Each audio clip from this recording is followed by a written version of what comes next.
turn the music off. Oh my god, I'm so proud of myself. I'm so proud of myself. Good morning. Good morning. Hi, Badge. Hi, Oomph. Hi, Peace, Love. Oh, good morning, friends. Oh, my back. Back is hurting. You know that there's a place right under your scapula? You know, hi, Easily. You know, right under your scapula, there's this. It hurts. Excuse me. Oh my God. Sorry. My coffee's brewing, but I'm gonna start my coffee when I get when the thing starts. Anyway, good morning. Happy, what is it? Wednesday? Yeah, it is Wednesday. Happy Wednesday. Welcome to Wake and Bake with Lolo. I'm Lolo, your hostess. Without the mostest, and I don't even want the mostest. I don't even need the mostest. I just need, what is that? What's that poem? I need something, and thee. Oh, has sound off. You had sound off? Oh my God. Neil? Are you trying to gaslight me, Neil? Are you, Neil? Are you trying to gaslight me? Well, good morning. I don't know why it was so hard to get up this morning. I'm good. Thank you, Neil. Thank you. Loaf of bread, a jug of wine, and thou. There we go. I just need a loaf of bread, a jug of wine, and thou. Oh, Kayam. Yes. Oh my God. What a beautiful. We need more poetry back.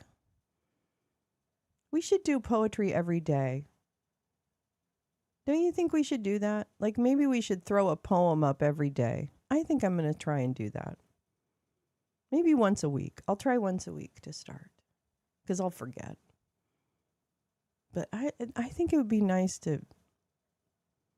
to discover new poetry and also celebrate old poetry. Does that make sense? Yeah. Anyway, good morning. Good morning. This morning we have quite a few things actually are happening all at once. I don't really understand. It's everything, everywhere, all at once. One about good poops on Christmas, maybe. Yeah, we could.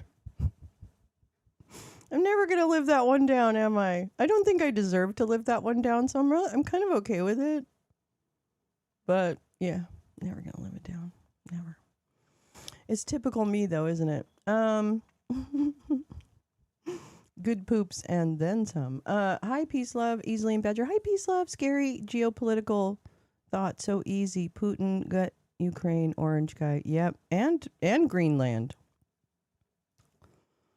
I'm telling you, Jim Stewartson was right about everything. I know people are, get all in their feelings about Jim for some reason. I have no idea why, but I just like to say that because they get so in their feelings about Jim Stewartson. But Jim, Gal, Tina, a lot of people that I know, Dave Troy, Sarah Kenzior, a lot of people told us what was going to happen.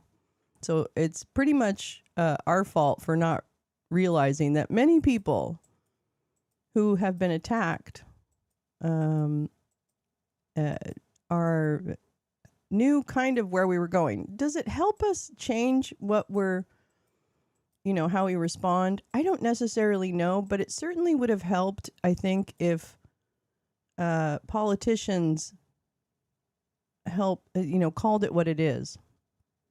They really called it what it is. Hi, Griffey. Oh, Teresa. Hi, darling. I just want to hear how it shakes out.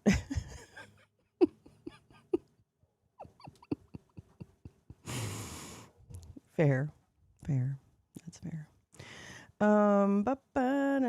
Wait, where's Lisa P? Wait. Oh, hi, Lisa. Is Grace Lisa here? Wait, there she is. Hi, Grace Lisa. Hi. Oh, you brought cinnamon rolls? You're the love. Aren't you a love?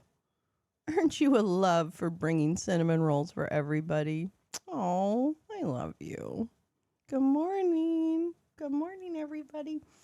Oh, my goodness gracious. I woke up, I went to bed at a normal time. So this tiredness is inexcusable. And my coffee's ready. It's just in the kitchen. So I got to go get it. But I'll get it once we get started with one of our things. But I was trying to see who's starting on time. Nobody starts on time around this place. So let me show you what we've got, because we've got a couple things. Fact, Lolo, stop sugarcoating, because we are screwed. We deserve my stating. I mean, I guess. I don't know. I guess I'm kind of surprised. If this is a surprise, I'm kind of surprised, because I feel like it hasn't been a surprise. It's just been something that was going to happen down the road. And, you know, there's a buildup. There's a natural. Okay, so what I notice with this administration is there's like a buildup. Like shithead will say something, and then shithole will say something a couple more times, and then all of a sudden it'll roll into an actual policy. No, baby, you totally. No, I get what you're saying. You know, like it'll roll into this ham-handed, half-assed, likely illegal action that this administration decides to take. But it will be illegal, and it will be stupid. And I don't know. I don't know how we... I don't know. Because I feel like, you know, I'm going to be honest with you. I feel like the information was generally out there. And I think I'm going to keep it 100 right now. I think certain people in this world, for reasons unknown to me, will be unknown to me, and I will never understand, wanted to suppress that information, or at least make it to try and disqualify the people saying the information, right? Like the people that surround Jim and, you know, took over his Discord and ruined his project that was intended to help people who are have Q family members or others. Okay? So Jim was the victim in that, not anyone else. Don't get it twisted. Any stories you want to hear, you can come to me, because I know the stories better than anybody. So if you have a problem with him, it's a problem with you, not a problem with him, because you don't know him, and he has no impact on your life unless he's a problem for people that you work for or want to see succeed. So if you want to see bad people succeed, then that's usually the people who attack Jim.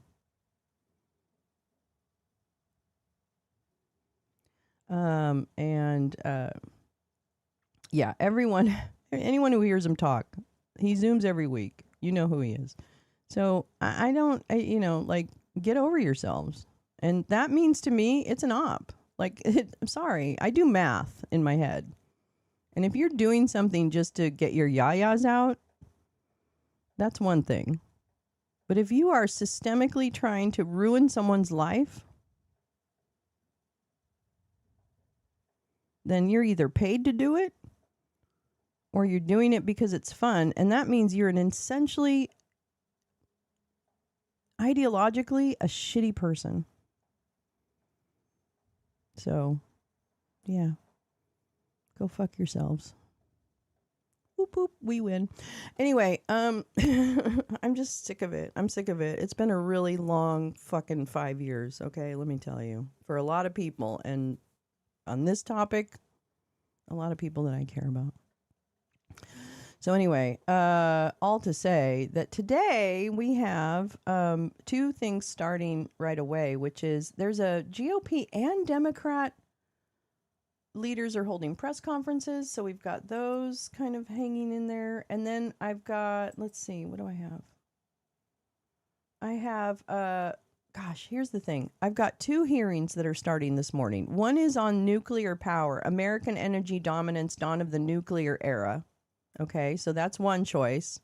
Nuclear power or the Minnesota. I think we should watch the Minnesota. The oversight on government. Oh, God. It's probably Marjorie Taylor Greene. No. You didn't put me off topic, my love. No. Are you kidding me? That's only helpful. That's only helpful to me.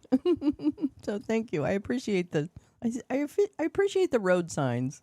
Sometimes the road signs are very helpful. Anyway. Oh, sorry. I got to go get that coffee. So well, actually, I'll just show you. Why am I making you guess? Why am I making you? Oh, stop. Okay, so we have. Are you gonna unclock? Oh my fucking God! What is wrong with you? I don't know. My baby takes the morning train. He goes from. There we go. Okay, so we have the Committee on Oversight and Government Reform talking about, you can't see it, but it's oversight of fraud and misuse of federal funds in Minnesota. So part one.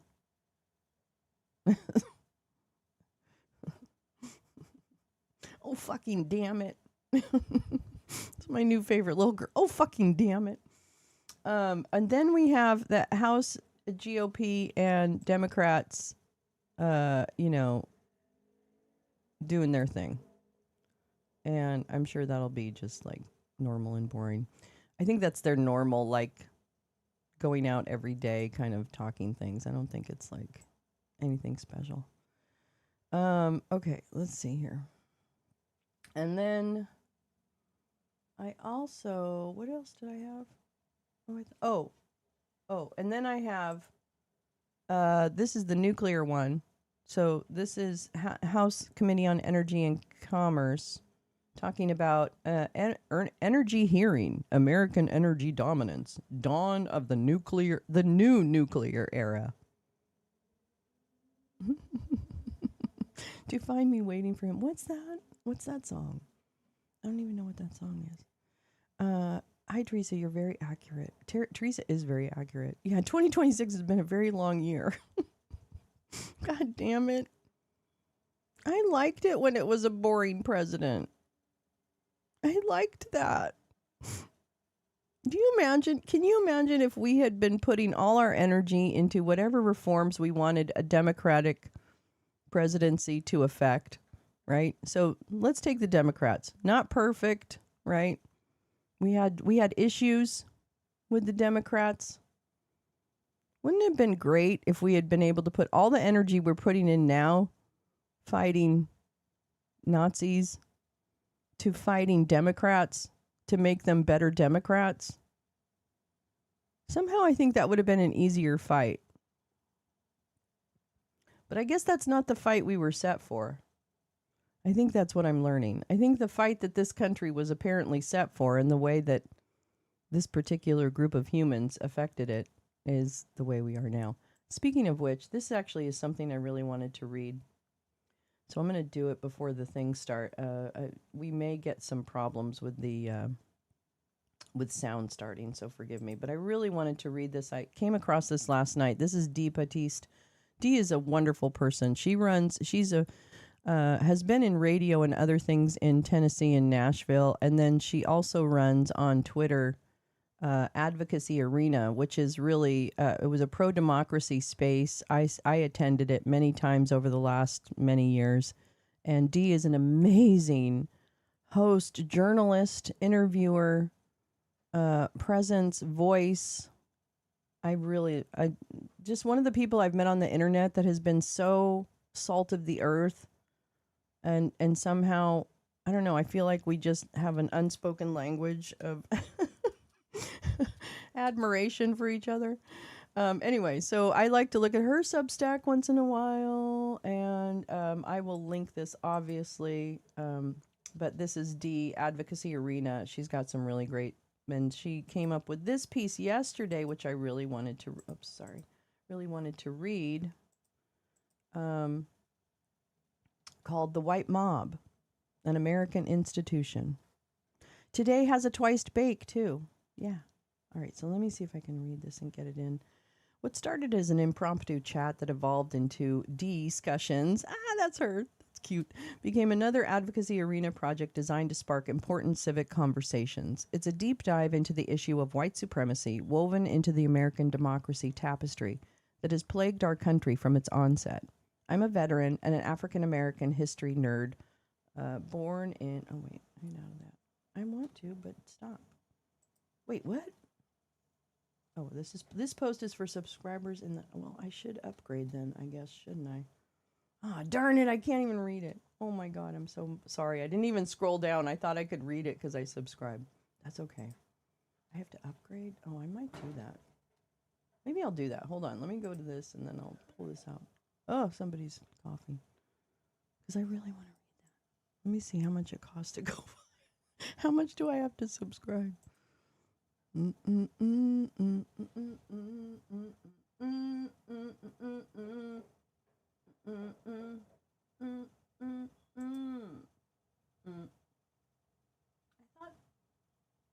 Oh.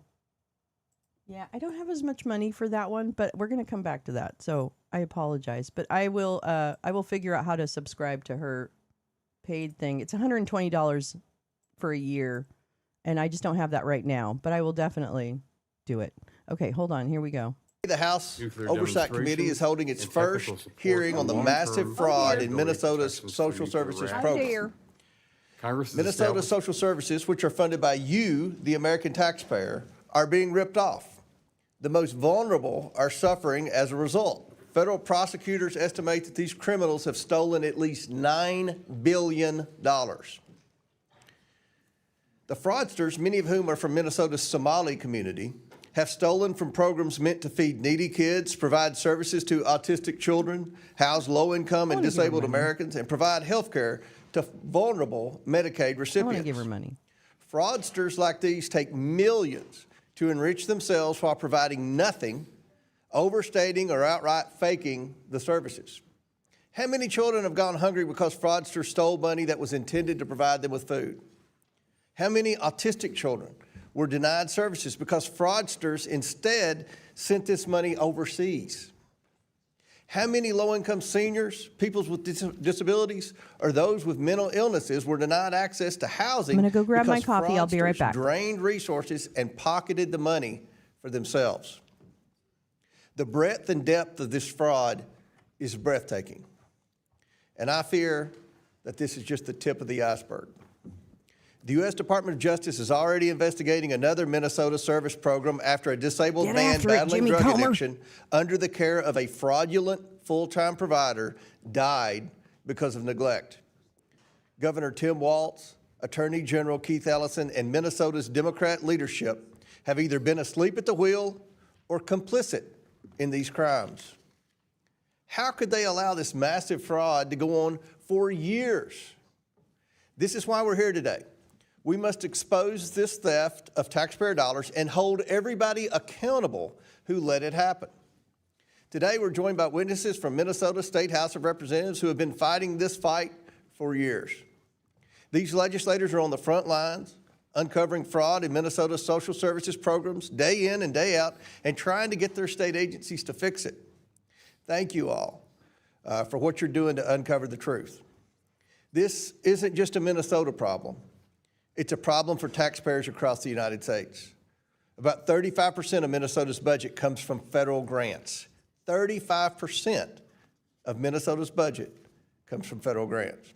Hardworking Americans pay those taxes, and that money is being funneled to fraudsters, funding luxury homes, fancy cars, and vacations abroad. Some of it is even allegedly going overseas to support terrorists. And yet, Governor Walz, Attorney General Ellison, and Minnesota Democrats failed to act despite countless warnings. They failed Minnesotans and all Americans, handing millions of taxpayer dollars to fraudsters. They failed children and others in Minnesota. They failed their own state employees, some of whom have come forward as whistleblowers.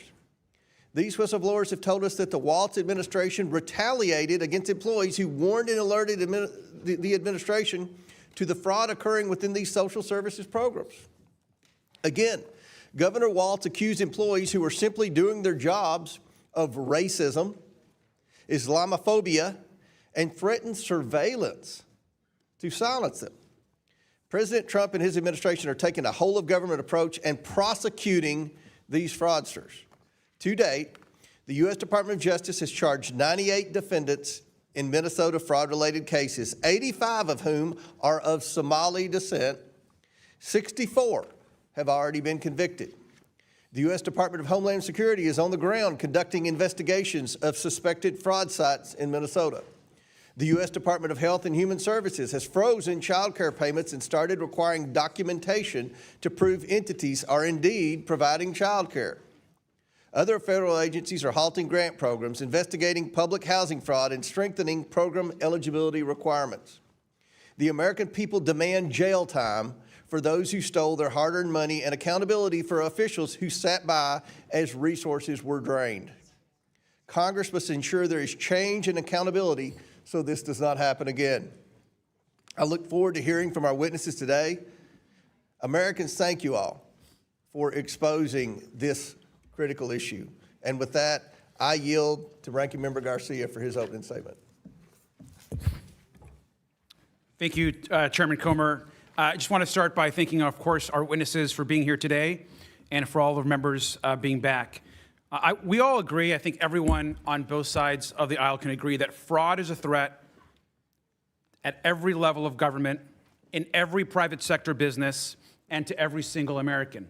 Fraud exists everywhere. When I was mayor of my hometown in Long Beach, we worked for better and more efficient government and took on fraud whenever it existed and wherever it appeared to protect taxpayers. It's something that all of us take seriously every single day. When we find fraud, we should punish people and those that are committing it against the American public, especially when it damages services that people rely on. Now, what we should not do is use fraud as an excuse to rip away aid from innocent people who follow the rules and need help in our society. We should fight fraud when people rip off programs designed to help working families. And also, we should fight fraud when large corporations and wealthy individuals dodge their own taxes and rig the system for their own benefit. And especially, we should fight fraud when figures in our government, particularly those in power within the White House or our agencies, get rich and profit from their offices. Fraud is never acceptable, and it undermines public trust, whoever commits it.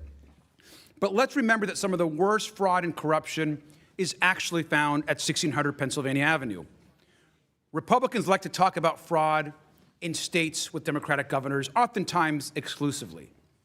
But Republicans also have a president who has pardoned or reduced jail time for 25 criminals convicted of fraud in this year alone. Now, some of these fraudsters have made also huge campaign contributions to Donald Trump. And worst of all, Trump's pardons mean that these criminals can avoid paying back more than $1 billion, which they owe their victims, and dwarfs much of the fraud that the House majority wants to talk about today. This is actually the opposite of accountability. Instead, the House majority wants to excuse and cut programs, which they have done from the start. Now, Donald Trump's signature law cut money for health care and food programs. Medicaid and CHIP help almost half the kids in the United States see a doctor. And that, we lost, of course, $1 trillion in those programs. Over 10 million people could lose health care. Trump's law also cut 40 million people who use SNAP. And this includes, by the way, 1 out of every 5 kids. And this is happening not just in Minnesota. The president plans to freeze more than $10 billion for child care subsidies, social services, and cash support for low-income families in Minnesota, New York, Colorado, Illinois, and my home state of California. Of course, we know these states have Democratic governors that Donald Trump wants to punish. And we should look at those consequences if we want to talk about fraud. In Minnesota, which we're talking about today, Donald Trump is removing child care funding for the entire state. That frozen funding provides child care for over 18,000 kids. These kids didn't commit fraud. So I want to know why they should be punished. Last night, he said he's withholding all possibly Medicaid funds from Minnesota, which could harm 1 in 5 residents. Now, in New York, another state he's threatening, that's over 66,000 innocent kids, while pardoning, of course, 25 fraudsters and robbing victims of over $1 billion. Donald Trump should have to face the kids and parents who will be hurt even though they've done nothing wrong. I want to know what the president and the House majority expect the parents of these kids to do. Many don't seem to care. He wants to pardon and protect more rich crooks and fraudsters who have robbed over $1 billion from innocent people. Now, in California, in my home state, This threatens over 176,000 kids. 176,000 kids. While he continues, of course, to pardon fraudsters and connected folks that have donated immense amounts of money to his campaign. Now, this hurts not just Democratic families, but Republican families. It's innocent kids, regardless of political party, who need childcare. We are in an affordability crisis, and the majority is not going after the real fraud that's being committed to the American public. Now, in Illinois, he has threatened funding for more than 62,000 kids. 62,000 kids. And finally, in Colorado, the other state that he's going after, more than 16,000 kids will lose funding. But we know, of course, that the president will let his friends get away with crime. And I want to point out one last thing, which is so important. While Donald Trump attacks these states, the Wall Street Journal on Monday reported a massive Mississippi scandal. Mississippi, of course, isn't on Trump's list. We don't have witnesses from Mississippi here today. Oversight Republicans aren't calling in Governor Tate. And I think the question is, why?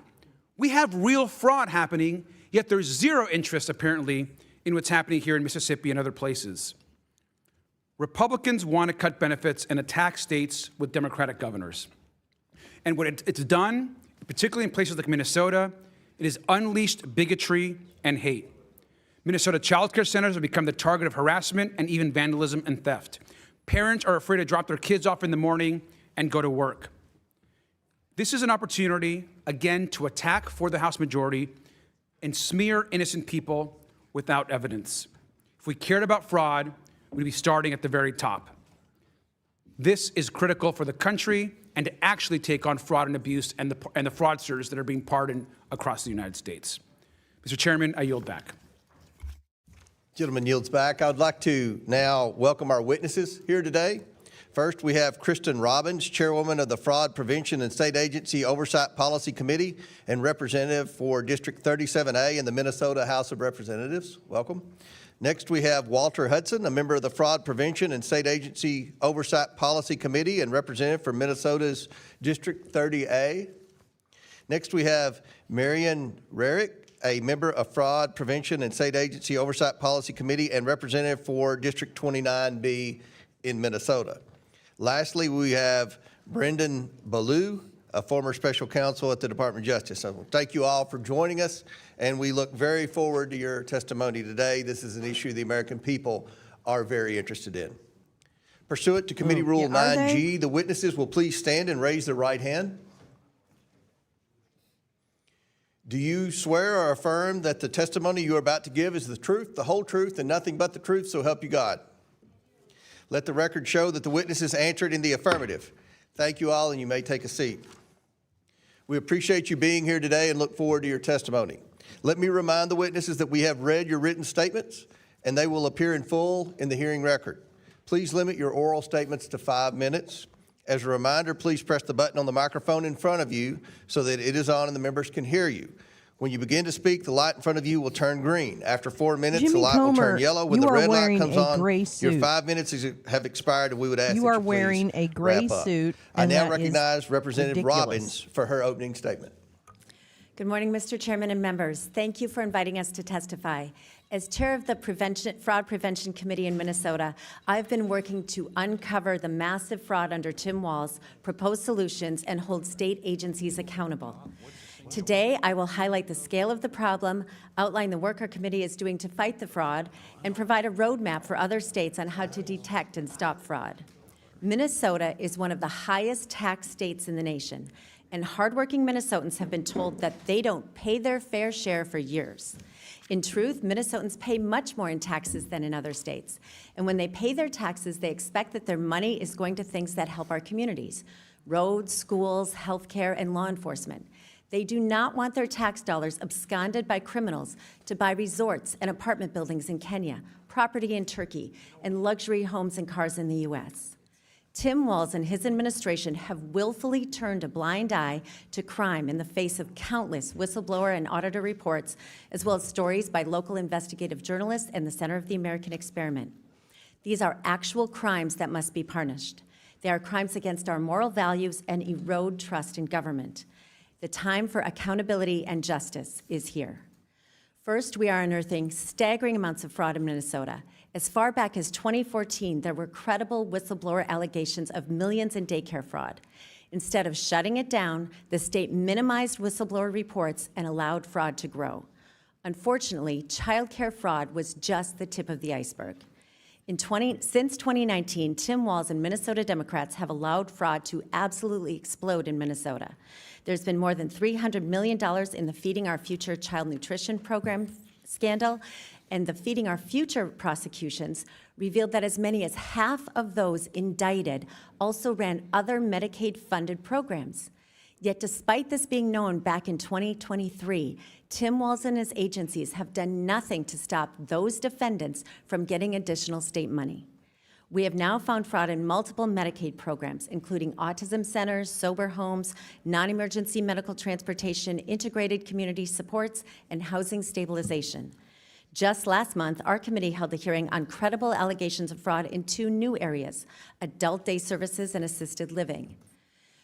First, U.S. Attorney Joe Thompson, the leading prosecutor in these cases from the Biden administration and the Trump administration, says the fraud could be an astronomical $9 billion. In the face of mounting reports and literal criminal indictments and convictions, the Walz administration has repeatedly and publicly denied or downplayed the fraud. Just last January, the commissioner of DHS, Jody Harpstead, who'd been on the job for 5.5 years, said, "There's a lot more rumors of fraud than there is actual fraud." You cannot make this up. The Walz administration has been gaslighting Minnesotans on the scale of the fraud Golly, problem for bitch, years. that sounds like it could be a true In statement. response, when Republicans took control or ended Democrat control of the Minnesota House last year, we created the Fraud Prevention and State Agency Oversight Committee. Since last Friends. February, we have held 15 hearings where we have grilled officials, exposed new areas of fraud, and repeatedly flagged failures in internal controls.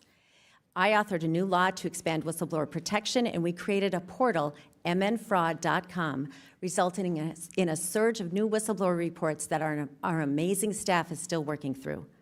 Under the leadership of our Vice Chair, Patty Anderson, we passed a bipartisan bill in the Senate to create an independent Office of Inspector General. When it got to the House, Democrats killed it because the DHS commissioner testified against it.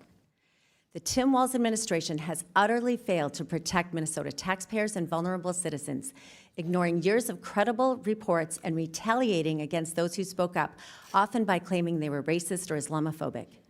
Tim Walz and the Democrats have repeatedly protected their political base at the expense of all Minnesotans. Other states should learn from the failures of the Walz administration. So I'll give you a quick roadmap on how to find and stop fraud.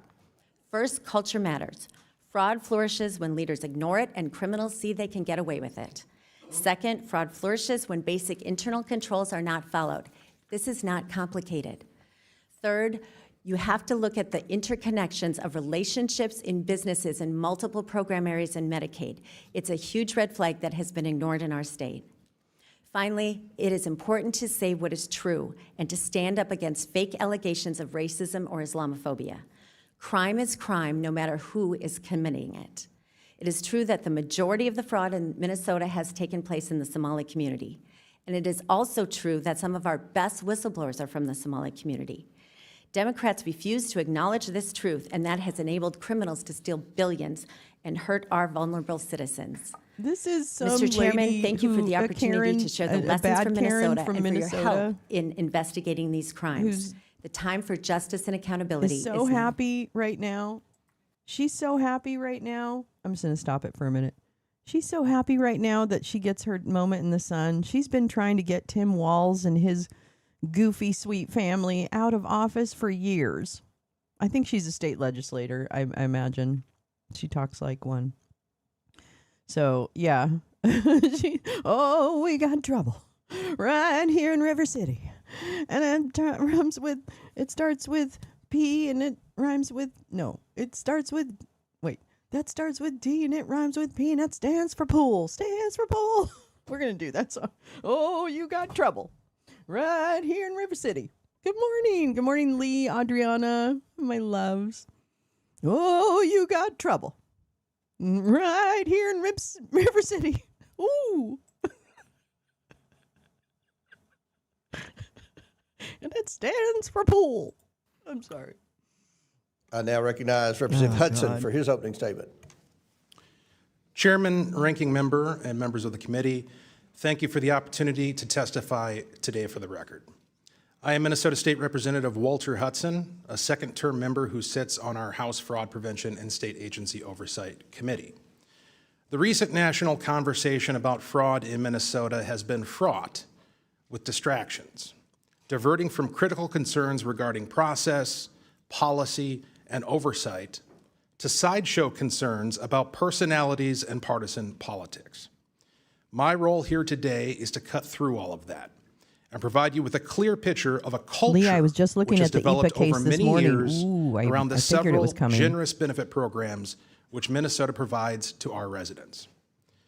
Well-documented oversight failures have led to a lack of program integrity, creating incentives for people to monetize programs beyond their legislative intent to turn benefits That's definitely into business. a goal, Neil. Contrary to the would claim be a just made fever by dream. the ranking member that there is no evidence of this fraud, attached to my written testimony, you will find a document which conversation. collates several reports made over the past Indication. 15 years by Minnesota's nonpartisan Office of Legislative Auditor, along with transcripts of each of our hearings from the Fraud Committee, where we heard directly from staff and leaders within the state agencies which administer these programs. Here's what that record indicates. Within the state of Minnesota, government oversight has been unable to keep up with program expansion due to a combination of factors. One, rapid expansion of funding and provider participation. Two, payment systems that prioritize access and speed. Three, verification mechanisms that occur after funds are distributed. Four, oversight capacity that does not scale with spending. And five, diffuse accountability across agencies and contractors. This combination of factors has fostered a booming new sector of the economy that relies upon the continuation of and expansion of government programs to fuel private sector profits.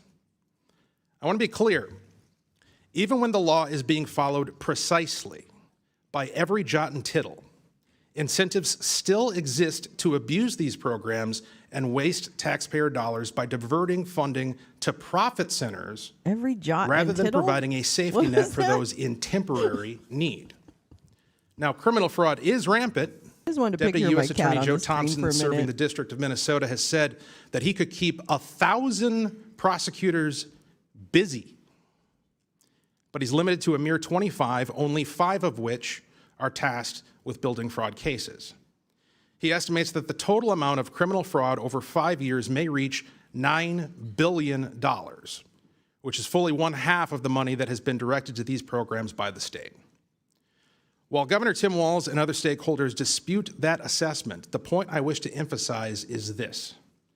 Whatever the actual number is, the full scope of the problem is not just criminal fraud, but a culture of profiting from government programs in perpetuity, not as a safety net, but as an industry. I have personally met and had discussions with folks who identify themselves as consultants for multiple entities accepting government benefits. They have made a career out of showing people how to leverage the gaps in government oversight to maximize benefit payments. Now, such conduct may not actually break the law, and that's the point. We have a system whereby an entire industry can operate under the color of law, raking in tremendous profits for individuals, all while having no incentive to save the taxpayer money or lift legitimate beneficiaries out of need. Instead, as the market for funneling benefits into businesses increases, so too does the perceived need for benevolent services. If nothing changes, Shut the fuck up, you fucking penis tip head. Fuck you. Fuck you. Sitting there after you've had a full breakfast and you took a big shit And now you come in here and it's your time to shine, right, sweetheart? It's your time to shine. So you all are going to sit here and throw people under the bus and make it impossible, or, excuse me, flip that, actually enable this administration, this regime, to oppress children in your own state. In your own state. In your own state. How fucking dare you? How fucking dare you? I hope you experience the hunger that a child has who now can't get access to funds because this dipshit doesn't like your governor. You fucking idiot. Fuck you.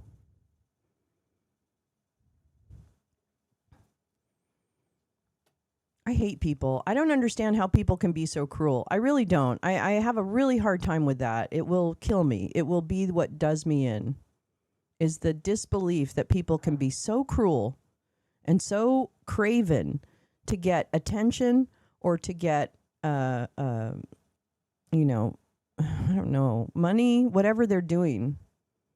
And these people, they just want to feel powerful. I don't know. I was watching it because I wanted to find out literally what they were going to come out with. I mean, that's why.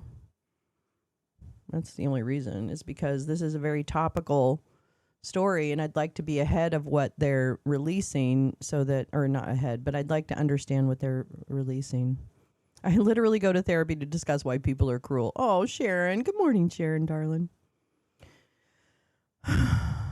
What did you say? From Google, in English, jots and tittles are best described as the cross of a T and the dot of an I, respectively, in the original Greek of the Christian scriptures, where they were iota and charaia. Iota and charaia. Oh, I like the name. I like iota. That's a nice word. Surprise, no surprise. The first three jamokes testifying are Republican members of the Minnesota Fraud Prevention and State Agency. Oh, yeah. So they were real excited to be here today. It's my time to shine, Mama. Hey, Mama, watch me on TV. I'm going to talk to Congress about taking money away from kids. Aren't you proud of me, Mama? Aren't you proud of me, Mama? Aren't you? I literally go, oh, yeah, wait. Like tittle, like YA tittle. Oh. Meanwhile, in Mississippi, welfare fraud at the tune of $77 million. I mean, yes, Grace Lisa, we can look at every state. I'm not saying there isn't fraud. I'm saying there's probably fraud, but you don't just cut off all the funds while these cases have been investigated. These are being investigated. This isn't just some like hidden thing that wasn't investigated. It's been investigated, and people have been indicted and imprisoned since 2018. Minnesota has been working on their fraud in social services, etc., at least since 2018. There's been multiple cases. I think almost 100 people have been convicted of crimes related to fraud in this particular arena. So stop. This is a witch hunt. You know, they all say, oh, it's a witch hunt. It's a witch hunt. This is a witch hunt. I mean, yeah, get fraud out. I agree. But fucking don't mix the message, which is what they're doing. They're trying to fuck the message just because they want to fuck Tim Walz. And they want to make Minnesota red. Minnesota is blue. And fucking the Republicans fucking hate that Minnesota is blue.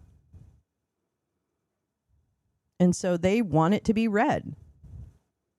That's why these piss ants and this fucking flesh bag are sitting there talking. They do. I mean, this is just like trying to make your daddy proud or something. I don't know what this fucker is up to. But they're all sitting there going, oh, this is our time to shine. We've been waiting for this one. Fucking people. Fucking damn it. Fucking damn it. I mean, really, just fucking come on. Let's be real. Let's call a thing a thing. Okay? Let's fucking call a thing a thing. I'm sick of it. Yeah, there's fraud. And guess what? People of all ethnicities commit fraud. Shocker. And if it's a large population of one particular ethnicity committing fraud, it might just mean that that's a place where a lot of those people live. Did you ever think of that? That it's just what the population is? So there's fraud everywhere. God damn it. Anyway, hi, Badge. I think they're making their daddy proud. That's really what they're doing. They're like, this is, we have this. Oh my God. Oh, you want to talk about Minnesota? Great. We've been trying to, fuck our state for a long time. So thanks. We'll be there. Jimmy Comer. At 8:00, there is a White House press briefing, which we will go to. So we'll stay with this for a minute and then we'll go to the press briefing. But yeah. If oversight is not tightened, if incentives are not changed, spending on these programs will only continue to increase with no commensurate increase in either public good or public confidence in our governing institutions. Thank you for the opportunity to submit this testimony for the record. I look forward to answering what questions I can. Thank you. I now recognize Representative Rarick for her opening statement. Good morning, Mr. Chairman and members. For the record, my name is Marion Rarick, and I am currently serving in the Minnesota House of Representatives in House District 29B. I am a member on the Minnesota House Fraud Prevention and State Agency Oversight Committee, which was recently formed in January of 25. I was first asked to serve on the committee in January.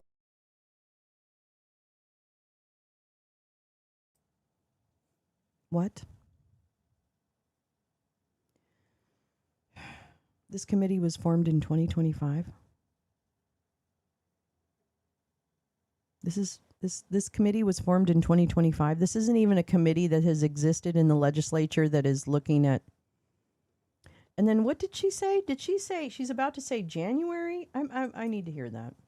Minnesota House of Representatives in House District 29B. I am a member on the Minnesota House Fraud Prevention and State Agency Oversight Committee, which was recently formed in January of 25.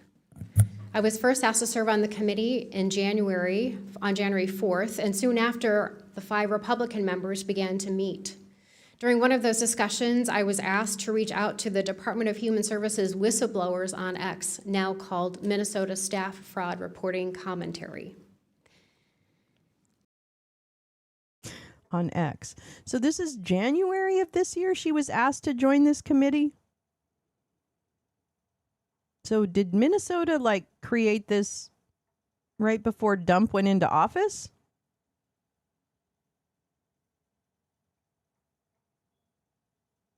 Did they create this committee just to fuck Minnesota?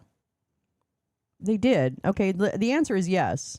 The answer is the Republicans have developed this commission in January of 2025 in order to attack the state of Minnesota, which is a blue state. I'm going to keep saying that. Minnesota is blue. This is an attempt. This is a year-long attempt now, since January of 2025, when this motherfucking piece of shit was formed in the state legislature. You cannot tell me that that wasn't formed in order to try and undermine Minnesota Democrats so that they could flip the state red. Please, let's just, can we stop saying, oh, that's not possible, Lolo. Oh, that's silly, Lolo. Oh, that's dumb, Lolo. Can we assume it might be true and then move in that way? Can we?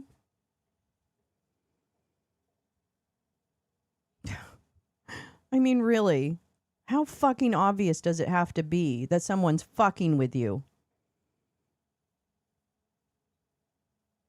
I mean, come on. And it's formed in January of 2025. These cases have been in the news since 2018 at least. At least. You know, I'm all for catching fraud. I was a branch manager in a financial services firm. I had a responsibility to identify fraudulent transactions or other things that might be fraud. I worked in youth development and school agencies where you had to be very careful about resources and money tracking. And so I know what it means to try and track what's happening with programs and ensure that they're doing what they're supposed to be doing. I have experience in that. And what you do is work cooperatively with the community and with law enforcement to go ahead and do what you need to do if there's people who are truly acting egregiously. But if you're telling me that these people just decided in January of 2025, when their guy was about to be president, that this was the time when they could flip and they could really do some damage to the Minnesota Democrats, they took it. They took that opportunity. So this isn't about the kids. It isn't about the fraud. It's about making Minnesota red. And that's pretty fucking gross. Please, let's just call a thing a thing. This is a witch hunt, and it's intended. And, you know, God bless you, Tim Walz, for saying, you know what? I know where this is going, and I'm not going to be the distraction. I'm not going to be the reason that we can't have nice things in Minnesota. So he said, I'll step aside. And, you know, I guess we heard from someone in Minnesota last night where Tim Walz isn't the most popular governor with the Democrats, so it's probably time, you know, like he's had his moment. So that's fine. That's it, but it should be up to the voters of Minnesota to decide that. Not some fucking Jimmy Comer panel. Jimmy Comer mentioned convictions attained. Probably there are published indictments, affidavits that describe the beginning and scope of the investigation. You know, I think I should. I think I'll look that up, because my understanding, just from the reporting that I've heard, is that this has really been in action since 2018, and that there's multiple cases going, and that, as Jim explained last night, one of the people in charge of a lot of the fraud is a white woman. Oops. You know what? We should deport all white women. I'd like to go to France. No.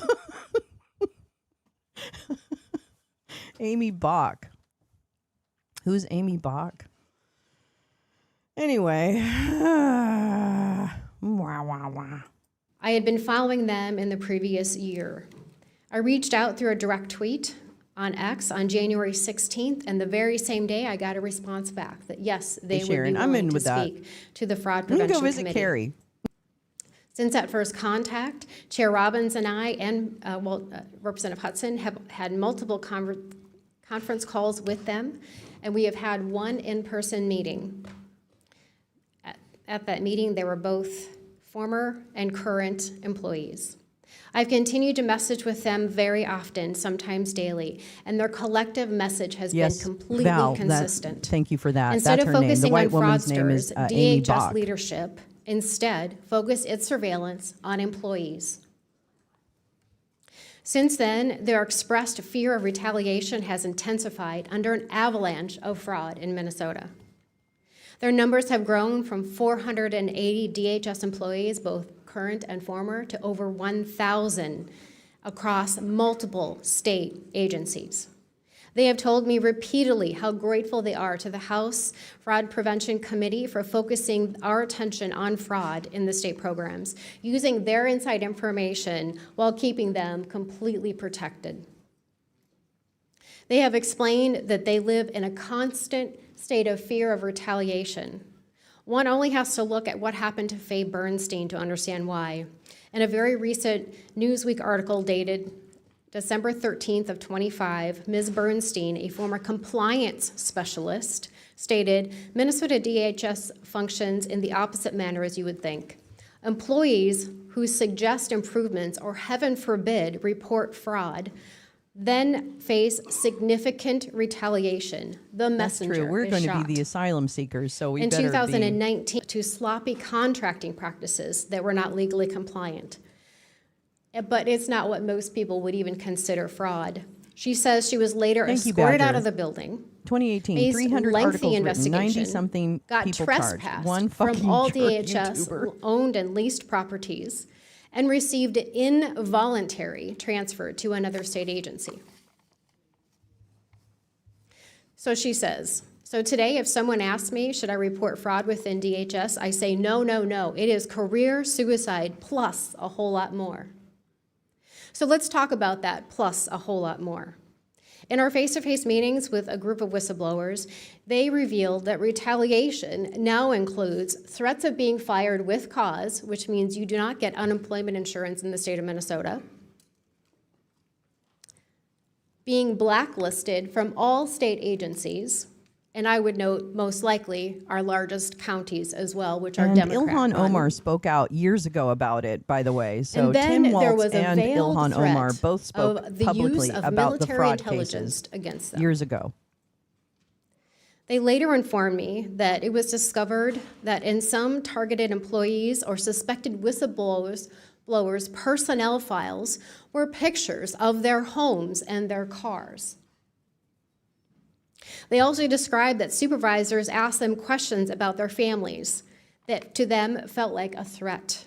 One example was, we need to know where your kids go to school and where their bus stops are. I will also note that whistleblowers we spoke to described many times that DHS used I'm not trying to laugh. I'm not trying to laugh at threats, but we want to know. We want to know. We want to threaten your kids, but we're too lazy to figure out what school they go to based on where you live. So you tell us where you live, what school they go to, and what their bus stop is. I'm sorry. I mean, maybe it did happen. I'm not saying it didn't happen. But I also know how people can be. If they've been fired or let go, there can be some very upset people that say things they don't mean. Yeah, I don't know.Maybe they did, which is terrible. No, you shouldn't ask that. In fact, in employment, you can't even ask where someone lives. You cannot ask questions or probe that you can't do that. You can't not give someone a job because they can't commute to it. You know what I mean? Like I've hired thousands of people in my lifetime and fired some.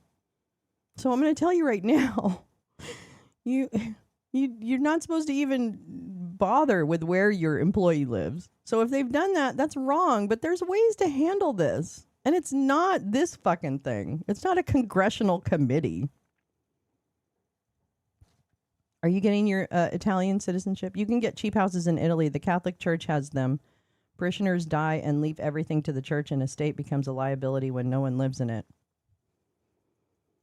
I don't know, but how much money do you need to retire to Italy? It sounds like you'd need a lot of money. I've recently seen several houses on the market there, some quite stunning. Everything in examined range requires lots of work. I would imagine. I would dig Mexico. I would love to live in Mexico, near a nice river or on the Gulf of Mexico. Yeah, fuck Google in general. I'd look cute in those cotton Mexican dresses with the elastic gathered neck that can be pulled. Those are beautiful. Oh my gosh. Yes, I could get citizenship in Argentina and Italy. Fuck yeah, Adriana. Fuck yeah. That's amazing. That's so cool. My sister-in-law bought a beautiful home for 60 cents on the dollar. Holy fuck, Jim. Don't think we looked at any Catholic estate houses. Oh. Ancestral citizenship. That's cool. I love Mexico. I sure do. I love Mexico. You don't need much in the bank to reno the villa, 5 to 10K. Oh, really? Really? Even in Italy? I would think it's expensive. I would think it's expensive to renovate something in Italy. I don't know why I think that, but maybe I'm wrong. Yeah, boy, food's pretty good in Italy. I don't know. I find the food everywhere good. I'm the idiot that loves food in Great Britain. Okay, I love English food. I love sausages. I love all that stuff. Okay, anyway, let me make sure we've got this little bitch in the wings here.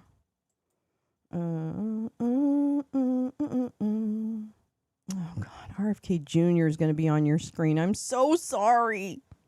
I'm so sorry. All right. I know I'm not doing a very good job with this Minnesota hearing, am I? Okay, hold on. Let's see. I love food. I do too. Okay, so let me see. What am I doing? Oh, yeah, she's not started. So we're going to go on Surveillance with programs to surveil employees' emails and chats and other communications, looking for keywords like fraud, double billing, underspending, and overpayments. One example that the whistleblowers let me know about Lieutenant Governor Flanagan. April 12th, 2024. Flanagan comes to a DHS Health and Human Services That's so Equity cool, Conference Jen. at the Heritage And Center in Paul, Brooklyn that's so Center. cool. Asked On her. stage, Cool. Flanagan acknowledges the X account and the fraud concerns it raised and publicly denounced the X users and called them weirdos and losers sitting in their mother's basement. This was in a public setting with hundreds of participants and it elicited gasps among the crowd. Thank you, Mr. Chairman. Thank you. I now recognize Mr. Ballou for his opening statement. Thank you. My name is Brennan Ballou. I'm a former federal prosecutor and a native Minnesotan. Like all Minnesotans, like all Americans who have heard this story, I am deeply distressed by the fraud on the state's social service programs. Most notably, in 2022, the Department of Justice indicted 47 people for stealing an estimated $246 million in funds meant to feed children during the COVID-19 pandemic. As late as 2025, 78 people have been indicted as part of the scheme and 56 have pleaded guilty. More recently, the department has charged over a dozen people for stealing $14 million from a program meant for children with autism and millions more from a program meant to help disabled Minnesotans maintain stable housing. This is heartbreaking for several reasons. At the most basic level, money meant for the neediest among us, the hungry, the disabled, the destitute, was stolen. I fear that skepticism of Minnesota's social safety net, one of the things that makes the state great, will grow, and it will be harder to fund these programs in the future. And I fear that the actions of a few people will be used to demonize an entire population of Somali and East African Minnesotans who overwhelmingly have made the state more vibrant, more diverse, and more prosperous. I also fear the selective interest in fraud in America, because at the same time that these crimes are rightly being investigated by state and federal authorities, the larger infrastructure for prosecuting fraud and white-collar crime is being dismantled. Let me give you a few examples. In February 2025, the Department of Justice paused enforcement of the Foreign Corrupt Practices Act, which prohibits foreign bribery and criminal violations of the Foreign Agents Registration Act, which, as the name suggests, prohibits acting as a secret agent of a foreign power. Between February and April of last year, the department disbanded its Klepto Capture Task Force, which enforced sanctions against Russian oligarchs, and the National Cryptocurrency Enforcement Team. And last year, the department forced out most of the lawyers of the Public Integrity Section, which prosecutes crimes by government officials, announced plans to dismantle the Tax Division, which prosecutes tax evasion, and shuttered the FBI task force that investigated congressional misconduct. More than just dismantling infrastructure for pursuing violations of the law, the government is, for favored defendants, appearing to enable it. In 2024, the Justice Department indicted Andrew Wiederhorn, the CEO of a casual fast food chain, for allegedly stealing $47 million from his own company. After his business donated $100,000 to the Trump inaugural committee, his case was dropped, and the line-level prosecutor on his case was fired. In 2021, the department sued Boeing for deceiving the government about the software that caused 2 plane crashes, killing 346 people. After donating $1 million to the inaugural committee, Boeing negotiated a favorable deferred prosecution agreement that the judge overseeing the case said, quote, fails to secure the necessary accountability to ensure the safety of the flying public. But he felt compelled by precedent to accept it nevertheless. The examples continue. Banks that contributed to the inaugural committee had litigations against them for violating consumer financial protection laws dropped, and so too did cryptocurrency companies that were investigated and sued by the Securities and Exchange Commission and who contributed to the inaugural committee. Crucially, those crypto companies that did not donate to the committee or other affiliated entities remain defendants of the government. The scale of these frauds involve millions stolen and hundreds killed. and yet they have received a fraction of the attention of the fraud that happened in Minnesota. This concerns me because we are both dismantling our infrastructure for fighting fraud and providing a roadmap for how those fraudsters who are prosecuted can buy their way out of justice. While we need to pursue the fraud we're seeing in Minnesota's social safety programs for all the reasons I said, because it is the weakest among us who are being harmed, we cannot selectively show an interest in fraud. If we do, we put some people, the very powerful and the very rich, beyond the reach of the law. Thank you. Thank you all for your opening statements. We'll now begin the questioning portion of the hearing, and our chair recognizes Mr. Gill from Texas for the first question. Thank you, Mr. Chairman. Thank you for holding this hearing so expeditiously. We all know this is an important issue, not just in terms of welfare fraud, but also immigration more broadly, so we appreciate it, and thank you for the witnesses for taking the time to come here. I want to start with you, Mr. Balu. Again, thank you for being here. Let me ask you, does large-scale Somali immigration make Minnesota stronger or weaker? Certainly stronger. Certainly stronger. Do you know what percentage of Somali-headed households in Minnesota are on food stamps? No. 54%. Do you know what that number is for native Minnesota-headed households? Well, to be clear, a majority of the... It's 7%. There's a big difference between 54% and 7%, is there not? Excuse me, sir, could I answer the question? Let me move on. We've got a lot of questions here. What percentage of Somali-headed households in Minnesota are on Medicaid? Okay, Brandon Gill, this douchebag, this real douchebag. In fact, he's getting fat too, so we're gonna fat shame Brandon Gill when we can. Okay, because I can tell he's packing on the pounds. He's married to Dinesh D'Souza's daughter, Danielle D'Souza. That's right. Brandon Gill, this dipshit, is married to Dinesh D'Souza's fucking spawn, who's actually a bigger Nazi than Dinesh is. If you've heard Danielle D'Souza speak, she's a bigger Nazi than her father. And that's saying something. Because Dinesh is a big fucking Nazi. And Danielle, that little cunt, is just as Nazi and then some. And she married this penis tip. Yeah. So, there you go. That's the context for Brandon Gill. Idiot at large. That's what I call him. I don't know. It's 73%. Do you know what that number is for Minnesota native households?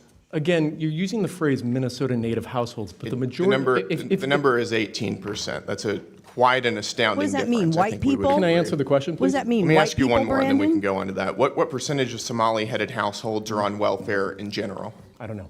It's 81%. What about, let me just ask you, after 10 years of being in the United States, what percentage of Somali immigrant households continue to be on welfare? I don't know. The number is 78%. So even after 10 years, 78% of Somali immigrant households. I want to know where his data's from.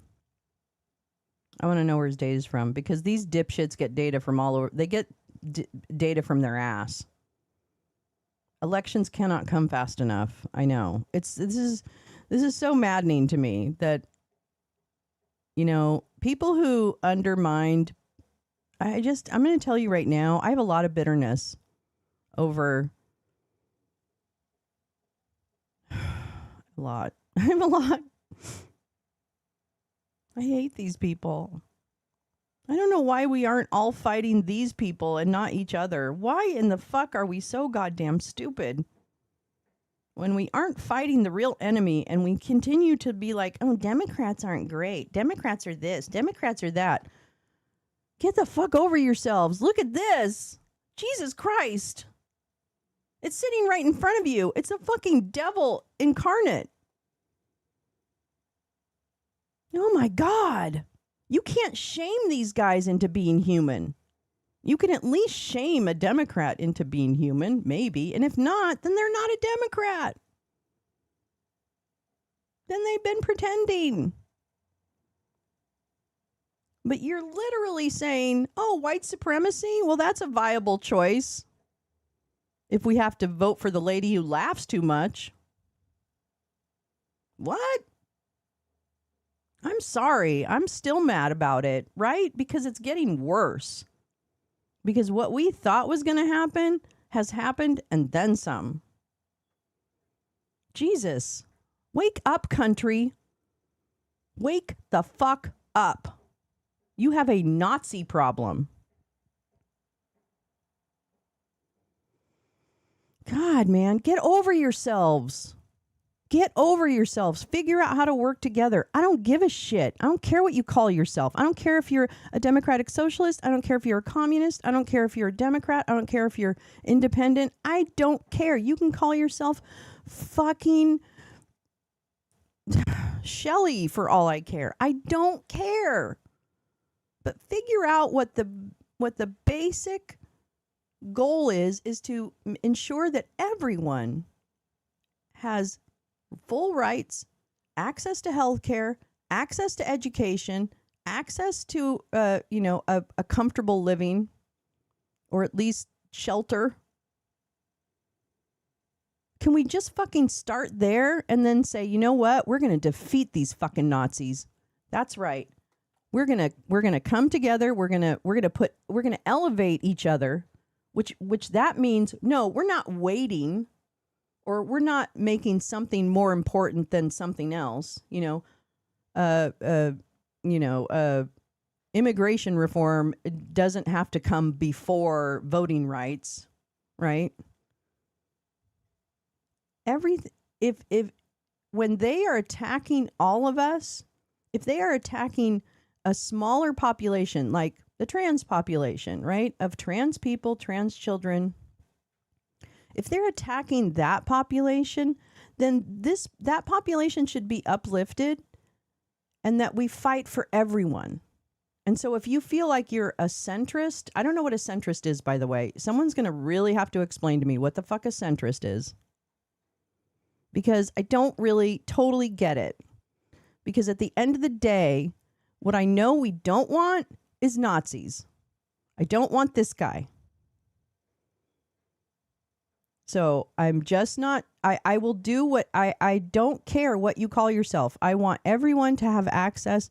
And I believe in concepts that are in communism, socialism, I don't know about capitalism, but, I believe in concepts in each of those systems. I think they're passionate about the ideology of centrism. I guess so. I just don't. Humanism. I mean, and I'm not asking people to give. Let me be clear. I'm not asking any one movement to give up on an issue that's important to them. Like income inequality is an issue that should be as important to centrists as it is to far leftists or whatever. Pick your issue.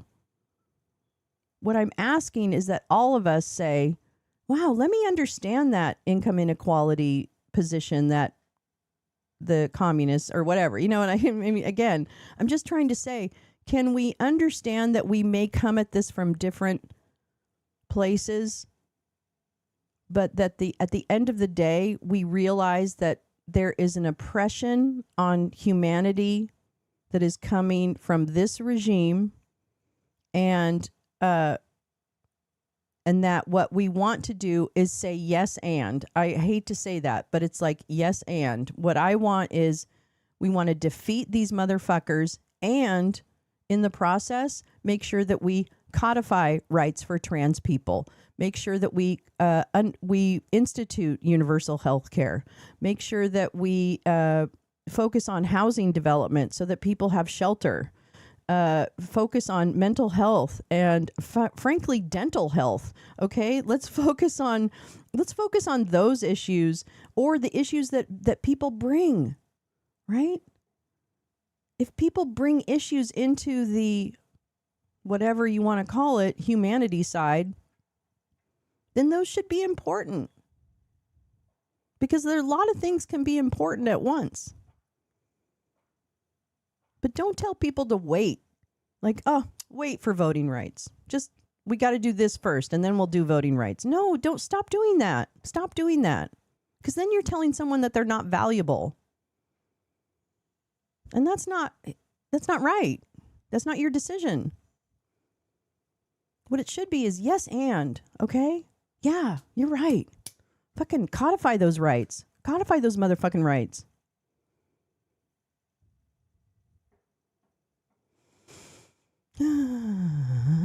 Yeah, and we're going to have to make some tough choices because guess what? The people want a cap on CEO pay. Okay? That's why I don't believe in centrists, because I'm like, if you really talk to a centrist, I hope that the answer is, yeah, I think there should be some breaks on wanton pay. There should be a ratio you have to maintain between the CEO and your lowest paid employee or something. You know what I mean? There's an answer there somewhere. I don't know what it is.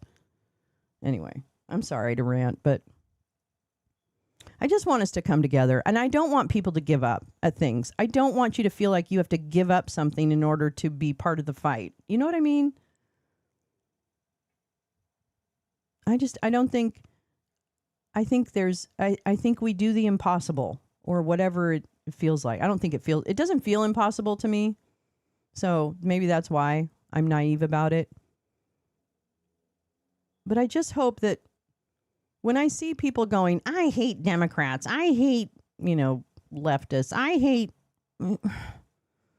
Stop. Just stop. All right? Listen to them. Because if at the end of the day we have a shared vision of everyone in humanity being uplifted, that's a great place to start. And it means everybody. That's why I keep saying to people when I'm protesting that heckle me, I'm like, I'm gonna do this for your rights too. I'm not just doing this for a portion of the population. I'm doing it for everyone because I think it's the right thing to do. Get rid of money in politics. Yeah, who destabilized Somalia? That's a really great question, Carla. I feel sorry for the guy that has to, Mr. Baloo. He's okay. Sorry, I keep stopping us. I won't stop us anymore. Continue to be on welfare. Do you know what that number is for native Minnesota-headed households? Again, you're using non-Somali immigrant-headed households. If I can just answer the question, when you're using the phrase native Minnesotans, the majority of Somali Minnesotans are as Minnesotan as any of us. They were born in the United States. It's only 8,000 of the 108,000 Somalis. And nevertheless, the welfare usage is astoundingly different. Let me ask you again, does that make Minnesota stronger or weaker? Again, I'd like the opportunity to answer the question here. Again, the majority of Somali Minnesotans are born in the United States, as I understand it. Okay, well, what percentage of working-age Somalians who have been in the U.S. for 10 years or more, how many of them speak English very well? I don't know. About half. The answer is about half. That seems pretty low, doesn't it? Again, I keep trying to... It doesn't sound like something that...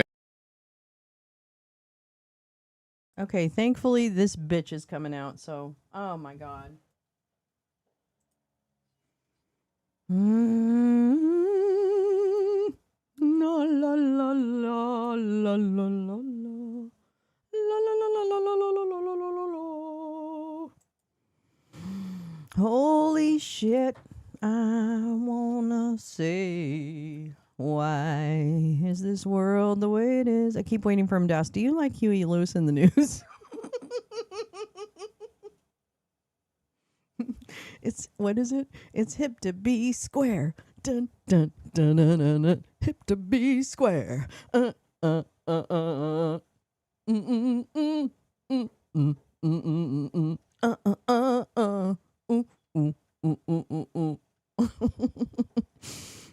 a good one. That's a good one. Yeah, yeah, here we are. It's Wednesday, and yeah. It still work. What? Wait, let me read that. My old boss still works for Huey. Oh my God, Grace Lisa. Good old Bay Area, man. Fucking Huey Lewis. Okay, here we go. This bitch is talking now. I'm sorry. Ooh, it's him. It's Brainworm Bobby. Oh shit. All right. Dr. Carson, come on up. Thank you so much. Good morning and Happy New Year, everybody. It's great to see you. It's great to be with a very packed room. I'm sorry we kept you all very busy over the holiday break. And I know there is a lot of news out there today, both here at home and around the world. I will be happy to take all of your questions on all of that news. But first, I'm really honored to be standing up here today with esteemed members of the President's cabinet and his health team to make an important announcement with respect to the President's domestic promise to make America healthy again as we kick off the new year. In less than a year in office, the President and his incredible MAHA team have made real progress on this front. Here are just a few of the significant MAHA achievements thus far. More than a dozen food manufacturers and trade associations have made commitments to remove artificial and petroleum-based food dyes from their products. The Trump administration took strong action to bar hospitals from performing dangerous, irreversible, life-altering transgender procedures on children. The Trump administration announced funding awards to states through the Rural Health Transformation Program, an unprecedented $50 billion investment established under President Trump's One Big Beautiful Bill. The Trump administration has also worked with 18 states across the country to ban junk food purchases using SNAP benefits starting this year. And thank you for leading that effort, Secretary Rollins. Additionally, President Trump took historic action to secure most favored nation drug pricing and secured deals with major pharmaceutical companies to massively lower the cost of prescription drugs. And those effects are being implemented as we speak. Americans are going to continue to see the result of these incredible deals the president cut.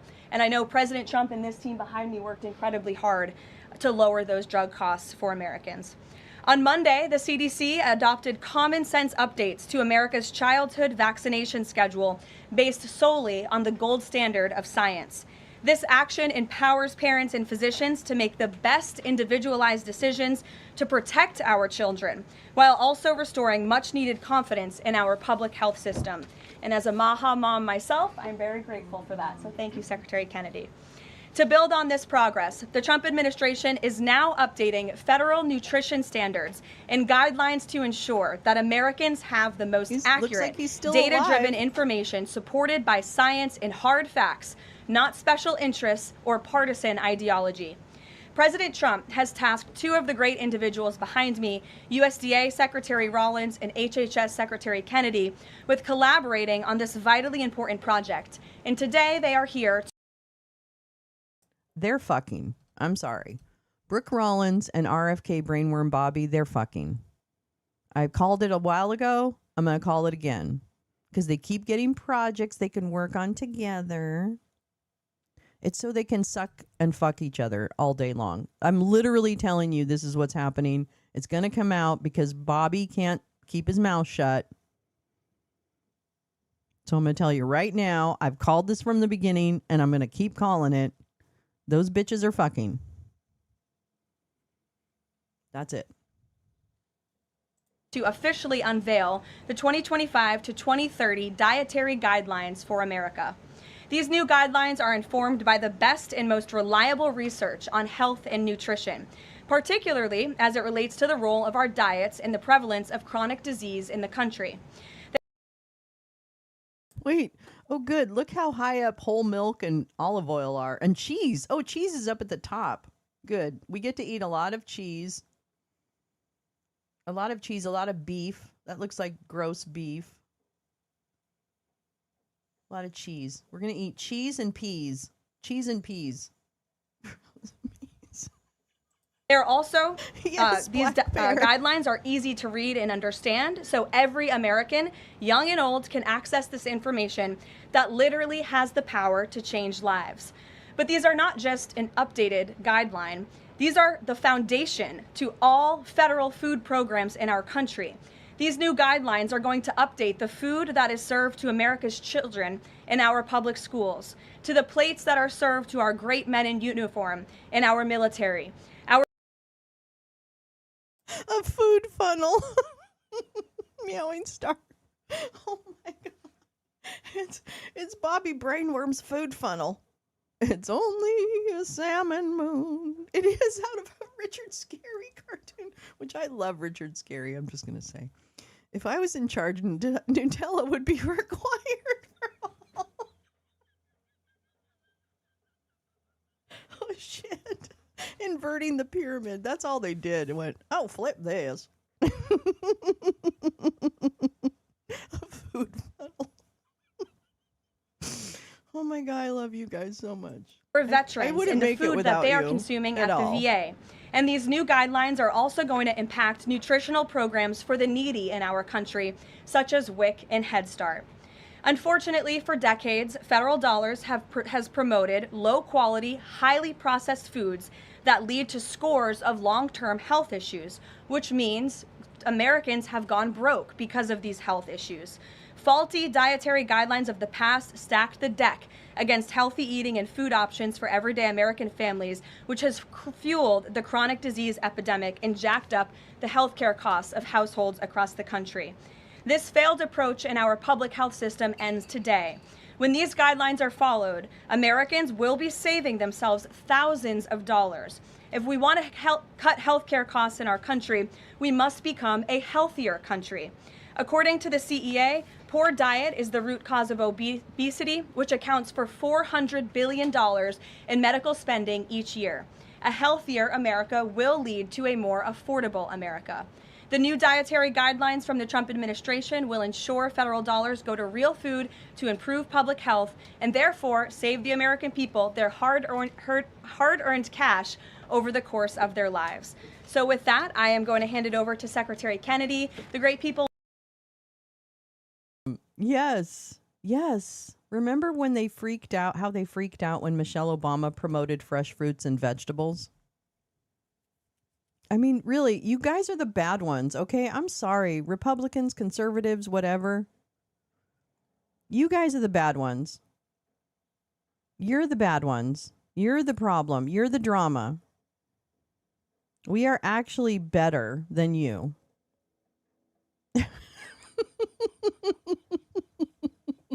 So conservatives, whatever you want to call yourselves, you're trash. You're trash. Sorry. Somebody's got to tell you. It's time. It's time for you to learn the truth. Behind me will give remarks, and then we'll get into Q&A for the officials that are here on this specific topic.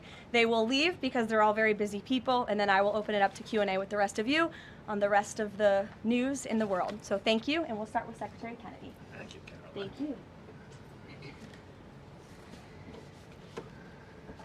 Today marks a decisive change in federal nutrition policy made possible by President Trump's leadership and the work of MAHA moms and public health advocates who demanded reform.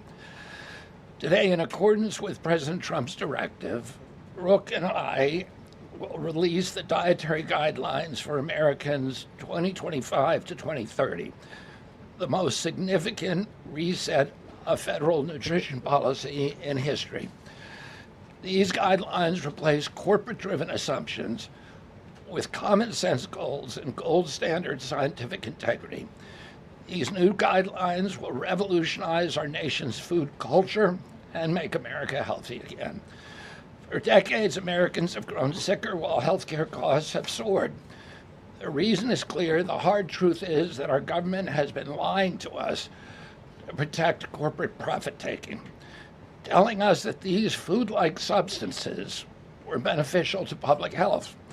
Federal policy promoted and subsidized highly processed foods and refined carbohydrates and turned a blind eye to the disastrous consequences. Today, the lies stop. The new guidelines recognize that whole, nutrient-dense food is the most effective path to better health and lower healthcare costs. Protein and healthy fats are essential and were wrongly discouraged in prior dietary guidelines. We are ending the war on saturated fats. Diets rich in vegetables and fruits reduce disease risk more effectively than many drugs. Whole grains outperform refined carbohydrates. Added sugars, especially sugar-sweetened beverages, drive metabolic disease And today our government declares war on added sugar. Highly processed foods loaded with additives, added sugar, and excess salt damage health and should be avoided. As Secretary of Health and Human Services, my message is clear: eat real food. Nothing matters more for healthcare outcomes, economic productivity, military readiness, and fiscal stability. The dietary guidelines shape dozens of federal feeding programs, including Head Start. These standards affect 45 million school lunches every day, meals for 1.3 million active duty service members, and food served to 9 million veterans in VA hospitals. Today begins the work of aligning those programs with affordable, whole, nutrient-dense food. Implementation requires coordination across the government. This is our new model of health, everybody.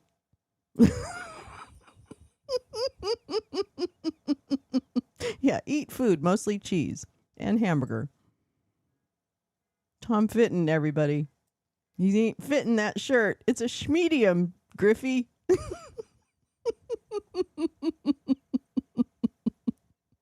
Sorry.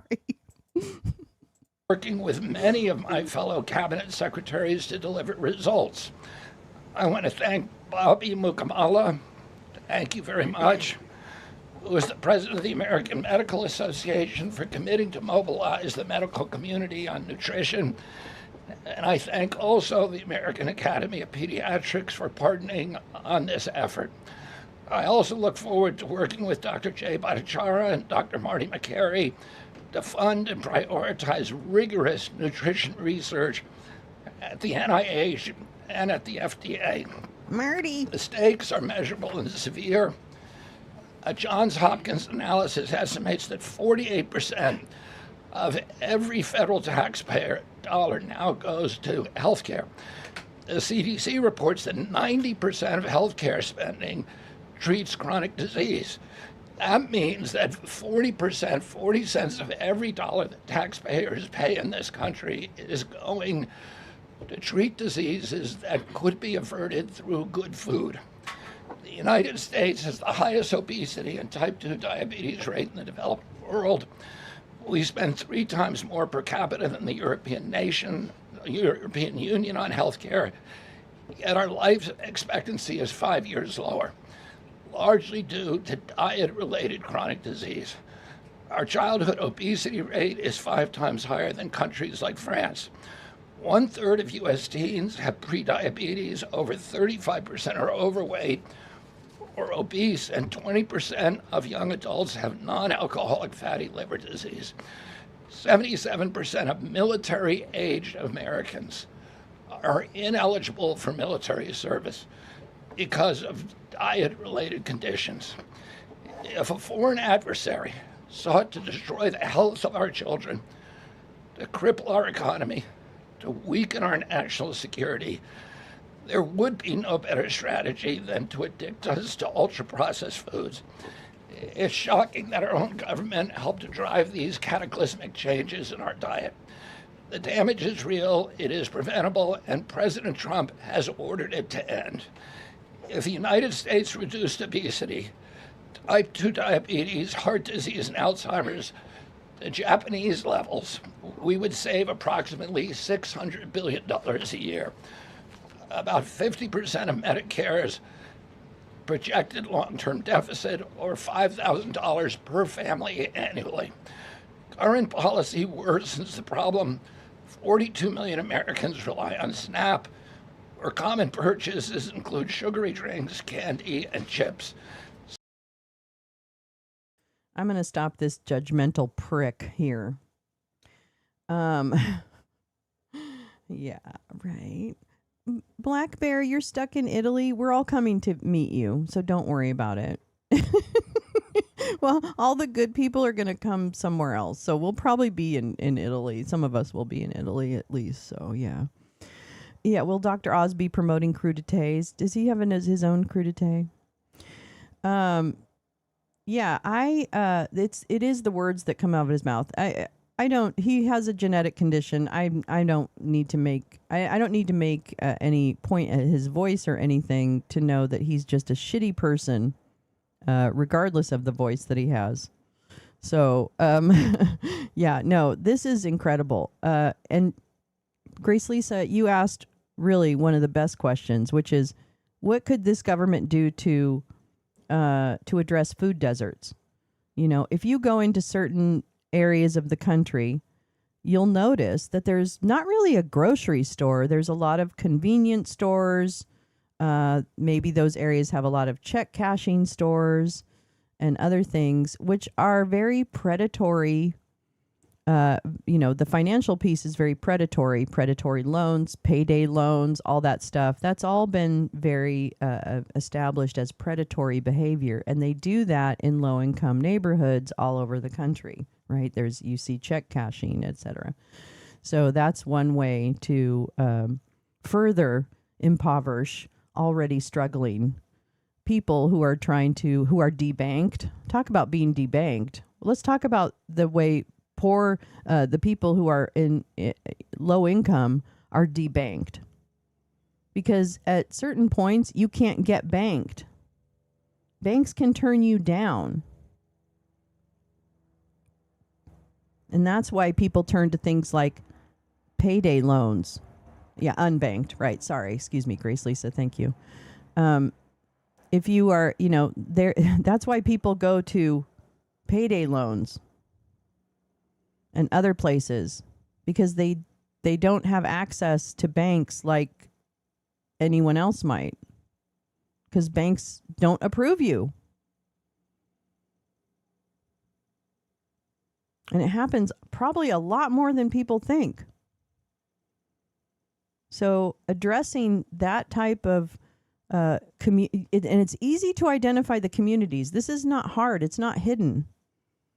You only have to look at the availability of fresh food to really understand, or at least start to identify where the food deserts are. Oh, they're trying to kill us. Oh, I want to see that, because that is actually a really important issue. But imagine you live in a neighborhood that only has fast food restaurants and convenience stores. You don't have a grocery store. You don't have a farmer's market. You don't have any of that. Yay! Oh, black bear will be there. Oh, weed's illegal. Oh, all right. Well, maybe I'll live next door. I'll find some. I have been looking at where is it legal.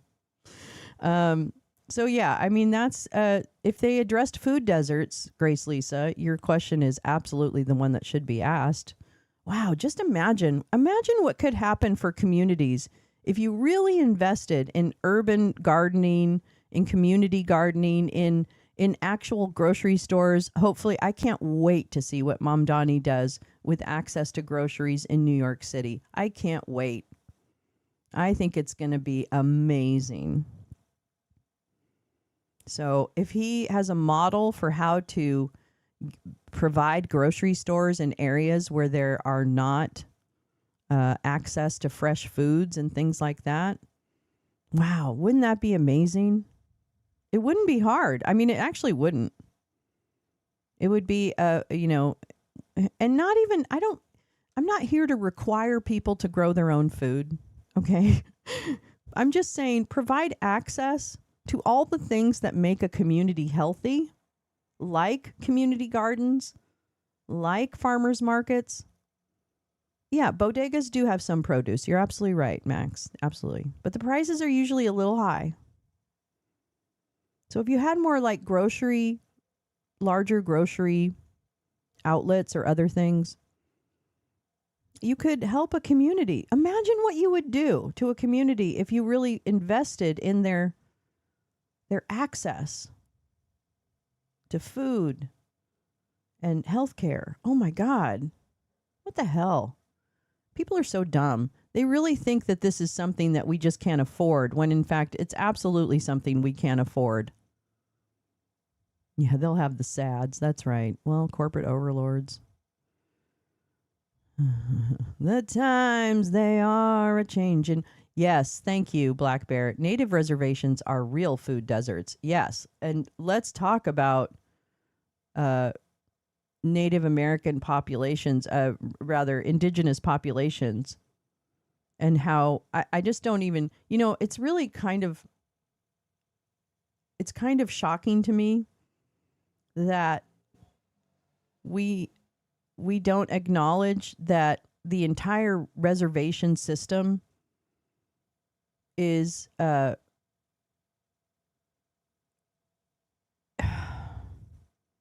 can't.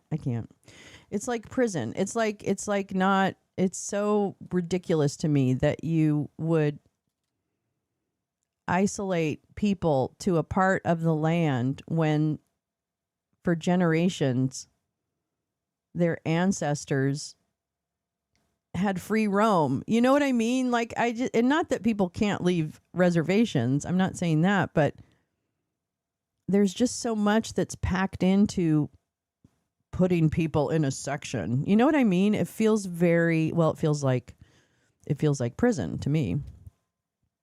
And of course, the underserved populations, like the underserved native populations is like, that's another thing. Like and reparations, like I think all of it is on the fucking table.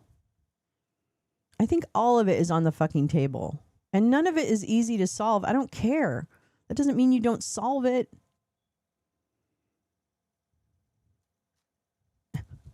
Anyway, sorry. I interrupted. Brainworm boy. I love Aldi's, but Trader Joe's is 45 to 60 minutes away. Yeah. Yeah, and Grocery Outlet. I know the couple that started Grocery Outlet. They're from San Francisco. Really sweet couple, actually. Very rich, but very sweet. And their intention with Grocery Outlet was to provide a grocery store in low-income neighborhoods. That was really their goal. And they did a good job in Northern California, I thought. I don't know how they've done outside that. But I think that those are, those are less, they're kind of an Aldi's, if you will, to me. Maybe a little different hybrid. But anyway, sorry, I digress. Groceries. Well, but did I digress really? Because we're talking about food. 78% of SNAP recipients are enrolled in Medicaid, and 90% of Medicaid spending goes to chronic disease. These incentives raise healthcare costs and undermine health. This must change. A new framework centers on protein and healthy fats, vegetables, fruits, and whole grains. And you can see the food pyramid here.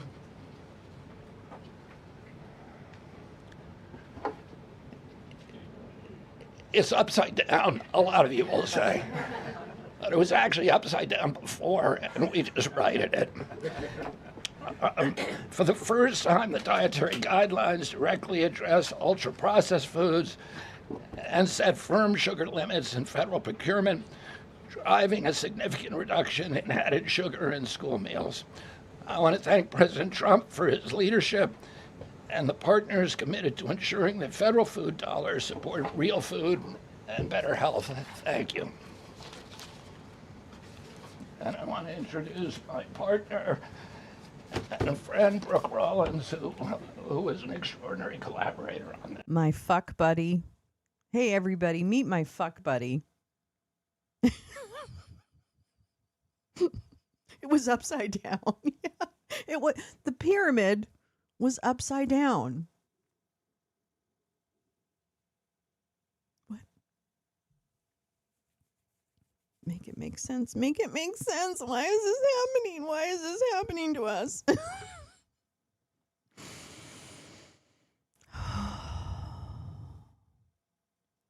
All right, so let's listen to RFK's fuck buddy. Let's see what bitch Rollins has to say. Thank you. Well, good morning, everyone. Happy New Year. She sounds like Tommy Tuberville to me, and that's all I'm going to say about it. I think this is Caroline's first press conference back, and what a great way to start the new year, 2026. I want to thank Secretary Kennedy. Your commitment to the well-being of Americans is such a blessing to this nation. We have been working on these new dietary well-being of guidelines my really since almost day one. Bobby and I were voted on the same day and sworn in on the same day. So I think the partnership from minute one has been real and extraordinary. As Secretary Kennedy mentioned, America is in the middle of the worst chronic health crisis in our nation's history. Over 40% of the roughly 73 million children in the United States have at least one chronic health condition, and nearly 90% of healthcare spending goes toward treating people with chronic disease. Secretary Kennedy mentioned that, but it is really important to keep underscoring that fact. This crisis is unacceptable. It prevents Americans from living healthy and happy lives.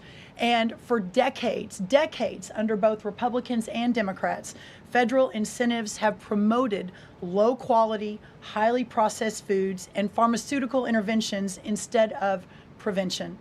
As a result, nutrient-dense whole foods grown by America's farmers and ranchers have been increasingly displaced. The Trump administration is acutely aware of this danger, and today this announcement is making a major step in doing something about it. Thankfully, the solution is simple and should be non-controversial. Eat real food. This is the main message of the new Dietary Guidelines for Americans 2025 to 2030, which encourage households and schools to prioritize nutrient-dense foods. That means more protein, more dairy, more healthy fats, more whole grains, more fruits and vegetables, whether they are fresh, frozen, canned, or dried. We are finally putting real food back at the center of the American diet. Real food that nourishes the body, restores health, fuels energy, and builds strength. This pivot also leans into the abundant, affordable, and healthy food supply already available from America's incredible farmers and ranchers. By making milk, raising cattle, and growing wholesome fruits, vegetables, and grains, they hold the key to solving our national health crisis. And President Trump is mobilizing government to ensure families across America have greater access to these healthy foods. In the past 12 months, inflation has slowed and wages have risen for the first time in 5 years. Under President Trump's leadership, prices for everyday staples are declining, and more help is on the way. Recent data show that fruits, vegetables, dairy, and proteins, including eggs, pork, and ground beef, are becoming even more affordable every day for our American people. American households enjoy the most affordable and abundant food in the world, and today's release only reinforces that reality. A healthy meal is within reach for all American families. These new dietary guidelines are a framework which is meant to be customized to meet the needs, the preferences, and the financial status of all American families. For example, a meal including such items as pork, or eggs, or whole milk, or cheese, tomatoes, other fresh and frozen fruits and vegetables, whole grain bread, corn tortilla can cost today right around $3 for that meal. $3.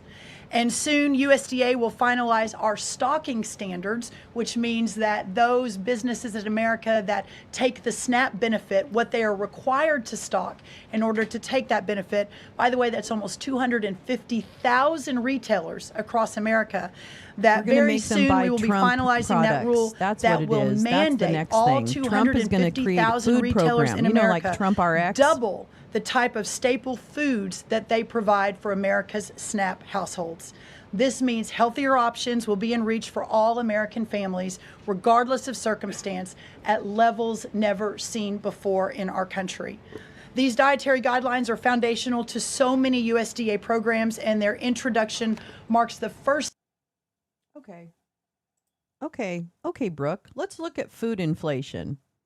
This is Trading Economics. It's a website I go to get quick views of economic data that's been released. Interestingly, they didn't release any data for October because they said they had a shutdown, but I don't believe them. But anyway, because you notice November came in really weird. Okay, so this is food inflation, right? This is food inflation chart beginning in November of 2024. This is November of 2024. Food inflation sat at 2.4%. Food inflation rose in December of 2024, stayed about the same in January, went up in February, went way up in March, came down a little bit in April, right? You see May, June, July, August, real expensive, September, October, we don't know. And then all of a sudden, November came in back down at 2.6% food inflation, which is about the same as it was in February of this year. But it's still higher than than November 2024. So it is not going down. Now, it might be going down here, but I cannot wait to see what the rest of this data brings. So it is important to check when these bitches open their big fat fucking pie holes. It's important to check the actual data and to understand, data also this year has been under great corruption. So it's very difficult, but this is a great place to start. And I'll include this website because it has a lot of key data, and it has the last, the previous, and also for some it has the highest that it's been, all that kind of stuff. So anyway, I'll include that. But let's be real about shit. Let's stop lying about shit. Yeah, and I've been tracking my groceries. And by the way, here's another thing. Are you still paying a lot for your coffee? Do you pay attention to how much you pay for your coffee? Like, I pay very close attention because I drink a lot of coffee and I buy whole bean. So I know the prices every time I buy it. And it has gone up, for me, at least 40% when the tariffs were announced earlier this year. Well, the tariffs were taken off of coffee back in the summer. So there's not been tariffs on coffee for a minute. And yet the prices, as Max always reminds us, once they raise the prices, they don't really come down. Sorry, that's not historically the way it works. So anyway. Step in connecting America's schools and dinner plates to the best of American agriculture. Make no mistake, under President Trump's leadership, we are restoring common sense, we are restoring scientific integrity, and we are restoring accountability to federal food and health policy. The new guidelines are all about putting the well-being of Americans first, exactly where it should have been all along. This is the foundation that will make America healthy again, not just for those of us alive today, but for our children and our children's children and those coming behind. I want to end by saying God bless American families, God bless the American farmer and rancher, and God bless America. What an honor now to introduce another great partner in this incredible work, and that is Dr. Mehmet Oz. Thank you. Congratulations to Secretary Rollins, Secretary Kennedy, and do want to express my appreciation for what the President has done overall to increase the affordability of health care. The biggest accomplishment perhaps for the health system, ability to drop down prices last year, was the most favored nation drug pricing that Caroline mentioned. These are incredibly effective at reducing the costs, for example, of what the President calls the fat shot. The Ozempic, GLP-1s category of medications. We dropped them dramatically. But the best way to reduce drug spend in America is to not need the drugs in the first place. What you're hearing today with these dietary guideline adjustments are going to be massively effective, and not just dropping the need for us to buy these weight loss drugs, but buy the expensive drugs for autoimmune problems. We have evidence that food is medicine when it comes to conditions as varied as mental health issues from Alzheimer's and depression to fundamental realities of how children learn in school. So the question then becomes, what is this actually going to do in dollars and cents? And I had the group at CMS run some numbers for us to try to give you concrete assessments of how much this will drop the spend that the federal taxpayer must make for Medicare and Medicaid. And I'm more optimistic today than ever that we can address the fast rising rate of healthcare expenses in America because of movements like this. Right now, we're increasing health expenditures in America at roughly twice the rate of the GDP growth. We will correct that if we can get America to be healthier, because you can't be a wealthy nation without being a healthy nation. So 2 numbers for you to remember. The first is $30 billion. Why? 30% of healthcare costs are directly attributable to obesity. I'm not talking about indirect associated expenses, which are also present, but a very conservative number, 30%, are directly attributed to obesity. That's about $300 billion a year for just Medicare, If we were to affect obesity by 10%, which is an incredibly conservative and justifiable assumption that has been borne out in evidence-based dietary experiments and trials, just that alone is $30 billion, a reduction of expenses for Medicare rather. That's also obviously correlated with Medicaid reduction in spending. In Medicaid, it's a different opportunity because in Medicaid, we educate children. 53% of children in America are covered by Medicaid or CHIP. And we have programs to teach kids and their parents what to eat, and how to make these dietary guidelines.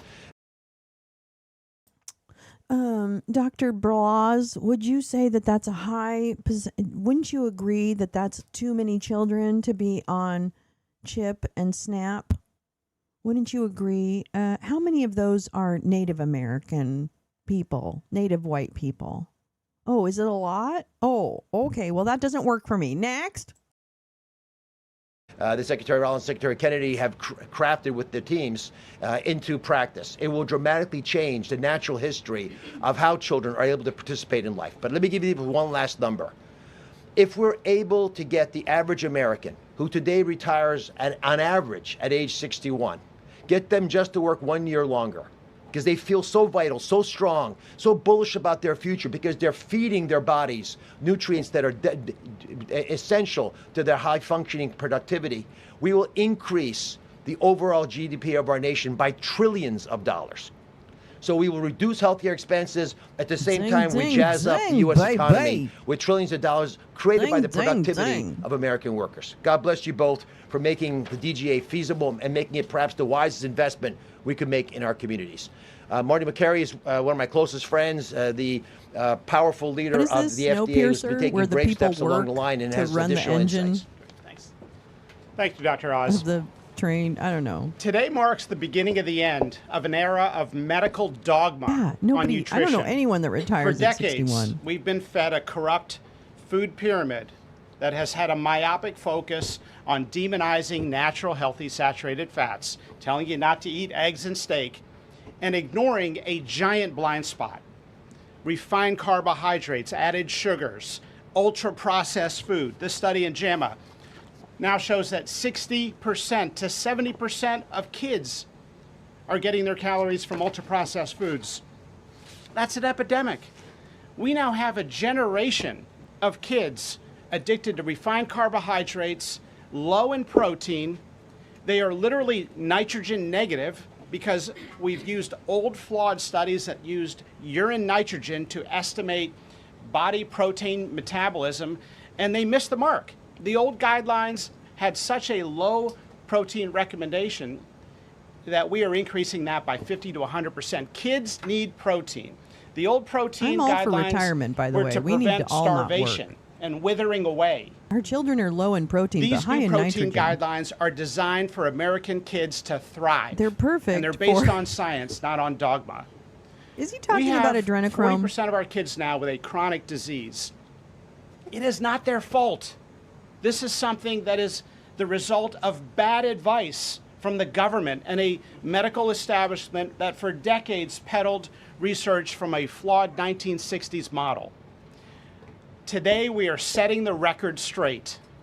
This is not a willpower problem of our nation's kids. No, we know this it's is something not. adults have You're done to the kids, only and one we're that gonna thinks fix that. it. And so, as Dr. Oz said, the best way to lower drug prices is for people to stop taking drugs they don't need. We are going to finally address the root causes of our broken healthcare system: insulin resistance and general body inflammation, advanced by the protein-poor, micronutrient-poor, ultra-processed, refined carbohydrate diet that kids are addicted to today. And so, on behalf of the Food and Drug Administration, we are proud to be a part of this. We are grateful to be contributing to this work. Thank you, Secretary Rollins. Thank you, Kyle Diamantis, the best deputy commissioner for food at the FDA the agency has ever had. This is a historic day in America. Thank you, That Caroline. point two bananas, I'm telling you, point two. It's going Thank to get you. you every I hope time. everyone's inspired to go eat a salad for lunch after this briefing. If anybody has questions on this Shove it topic, down we your will throat, take a few and bitch. then we'll get into the topic. We'll start with our new media seat. If you have a question on this fucking topic hate today, that cunt. Jamie Franklin, she comes from Your the fucking Conservator. knockoff Why don't you kick Talbot us off? suit, you bitch. First of all, Caroline, congratulations on your pregnancy. We're so excited for you. MAHA moms across the country, including myself, are just so excited by what this administration is doing to make our kids healthy again. But you know, we do have concerns when it comes to these blue states pushing back on a lot of progress that we're making as an administration. And particularly, we're really excited that you guys revise and streamline this vaccine schedule. However, what we have seen is that these blue states, whether it be, you know, no tax on tips, no tax on overtime, or pushing back on immigration, they continue to stop your guys' progress. So what has been the response from these blue states? Because as MAHA moms enrolling Your our kids guys' in school, progress. this is a big issue, and we celebrate what you guys are doing, but we want to have it, you know, even in the blue states as well. How about get the fuck out of my blue state, my hope bitch? is that we only released these earlier, 2 days earlier. I'm sorry. Duck is also high in protein. It's an interesting. Duck is a good thing to eat, everybody. We only released the new vaccine schedule 2 days ago. The vaccine schedule, there's nothing compulsory in it. Olivia, he'll I've call you always back. promised I'm not going to take people's vaccines away from them. People who want to get vaccines, everybody who wants them can get all of the vaccines that were on the old schedule. They will all be paid for by the Vaccines for Children program or for the insurance the same as before. We release guidelines that we think are optimal to public health. They're the same with core vaccines that are required by the European community. And those nations all have much better health outcomes than we do. And they're based on their best science and also on their conviction that when you put too many vaccines on the program, it actually reduces compliance. It reduces uptake. And so we want to maximize the uptake of vaccines by making sure that Americans know we are making recommendations that are science-based, that are common sense, that are grounded in science. And right now, that's the best science that we have. And again, there's 3 categories of vaccine. One is the core schedule, which resembles the European countries. The second is for people who have vulnerabilities, for high risk, and that doesn't change at all. And then the third is shared decision making, which any vaccine that was on the old schedule, you can continue to get. So people will make their own choices, and that's what democracy is about. I asked the boss, Caroline, for permission to add a little bit to this because I think it's really important. And by the way, Jamie, what a superstar you are. It's so fun to see you in this seat, Jamie Franklin. The blue state question is a really important one. And for those of us that are running agencies with these programs, I mean, I've talked to a lot of you already about how we have 22 blue states that won't give us their SNAP data so that we can figure out and ensure that those who really need these programs are actually getting these programs. Clearly, you all have been writing about Minnesota. California is next. We're looking at New York. No fucking way. No fucking way. No. No. No. Gavin, I swear to motherfucking God. First of all, we have a lot to talk about, Gavin, but whatever. That aside for now. Don't you fucking dare. Rob Bonta, our state attorney general, you fucking fight this. They're going to kick people off of assistance. Stop. Can we remove the regime? I don't know how to do it. I'm not saying I know how to do it. This is disgusting. I want them all to just evaporate right now. I can't even believe. I mean, I knew this was coming, right? I knew this was coming. They're doing everything they can to punish people who didn't vote for them. That's literally what they're doing. They're literally doing that. Oh, and by the way, there's a ton of Republicans in this state, so they're also going to hurt the Republicans, but whatever. You voted for it, so you know what? Take it all, bitch. Take it all. Some other states, Yikes. the amount of fraud in all of these programs is absolutely stunning. And the challenge is, I mean, from Medicaid, et cetera, I know, Dr. Oz, you've talked a lot about that. This is a significant problem. And I think who's really harmed in all of this conversation and when these blue states aren't partnering with us to try to do this right is we say blue states and red states, but in those states, there are all kinds of our citizenry and that aren't all Democrat or aren't all Republican. We had a poll that just came out that had about 85% of all Americans believe that states should turn their data over on SNAP so that we can figure out where the fraud is and ensure that. Oh, what was that poll in? Was it in Food Pyramid Daily? Or was it in, state benefits daily? Where exactly did they hold this poll about people who wanted data to be turned over from Democratic states to the government? There was a poll?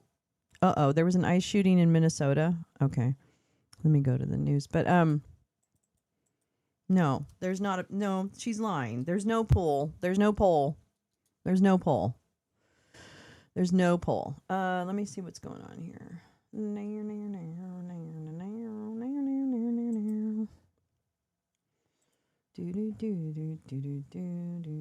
Oh, you mean I don't see anything just on this particular headlines piece. Hold on. Find it. Hold on.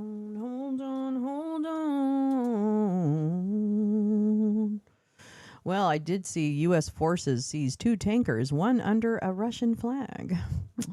So there you go. We have so much to read. There's so many things I want to read to you, and we just haven't had all the time. So I really do. I don't see anything about an ICE shooting in Minnesota, but that's just off the top.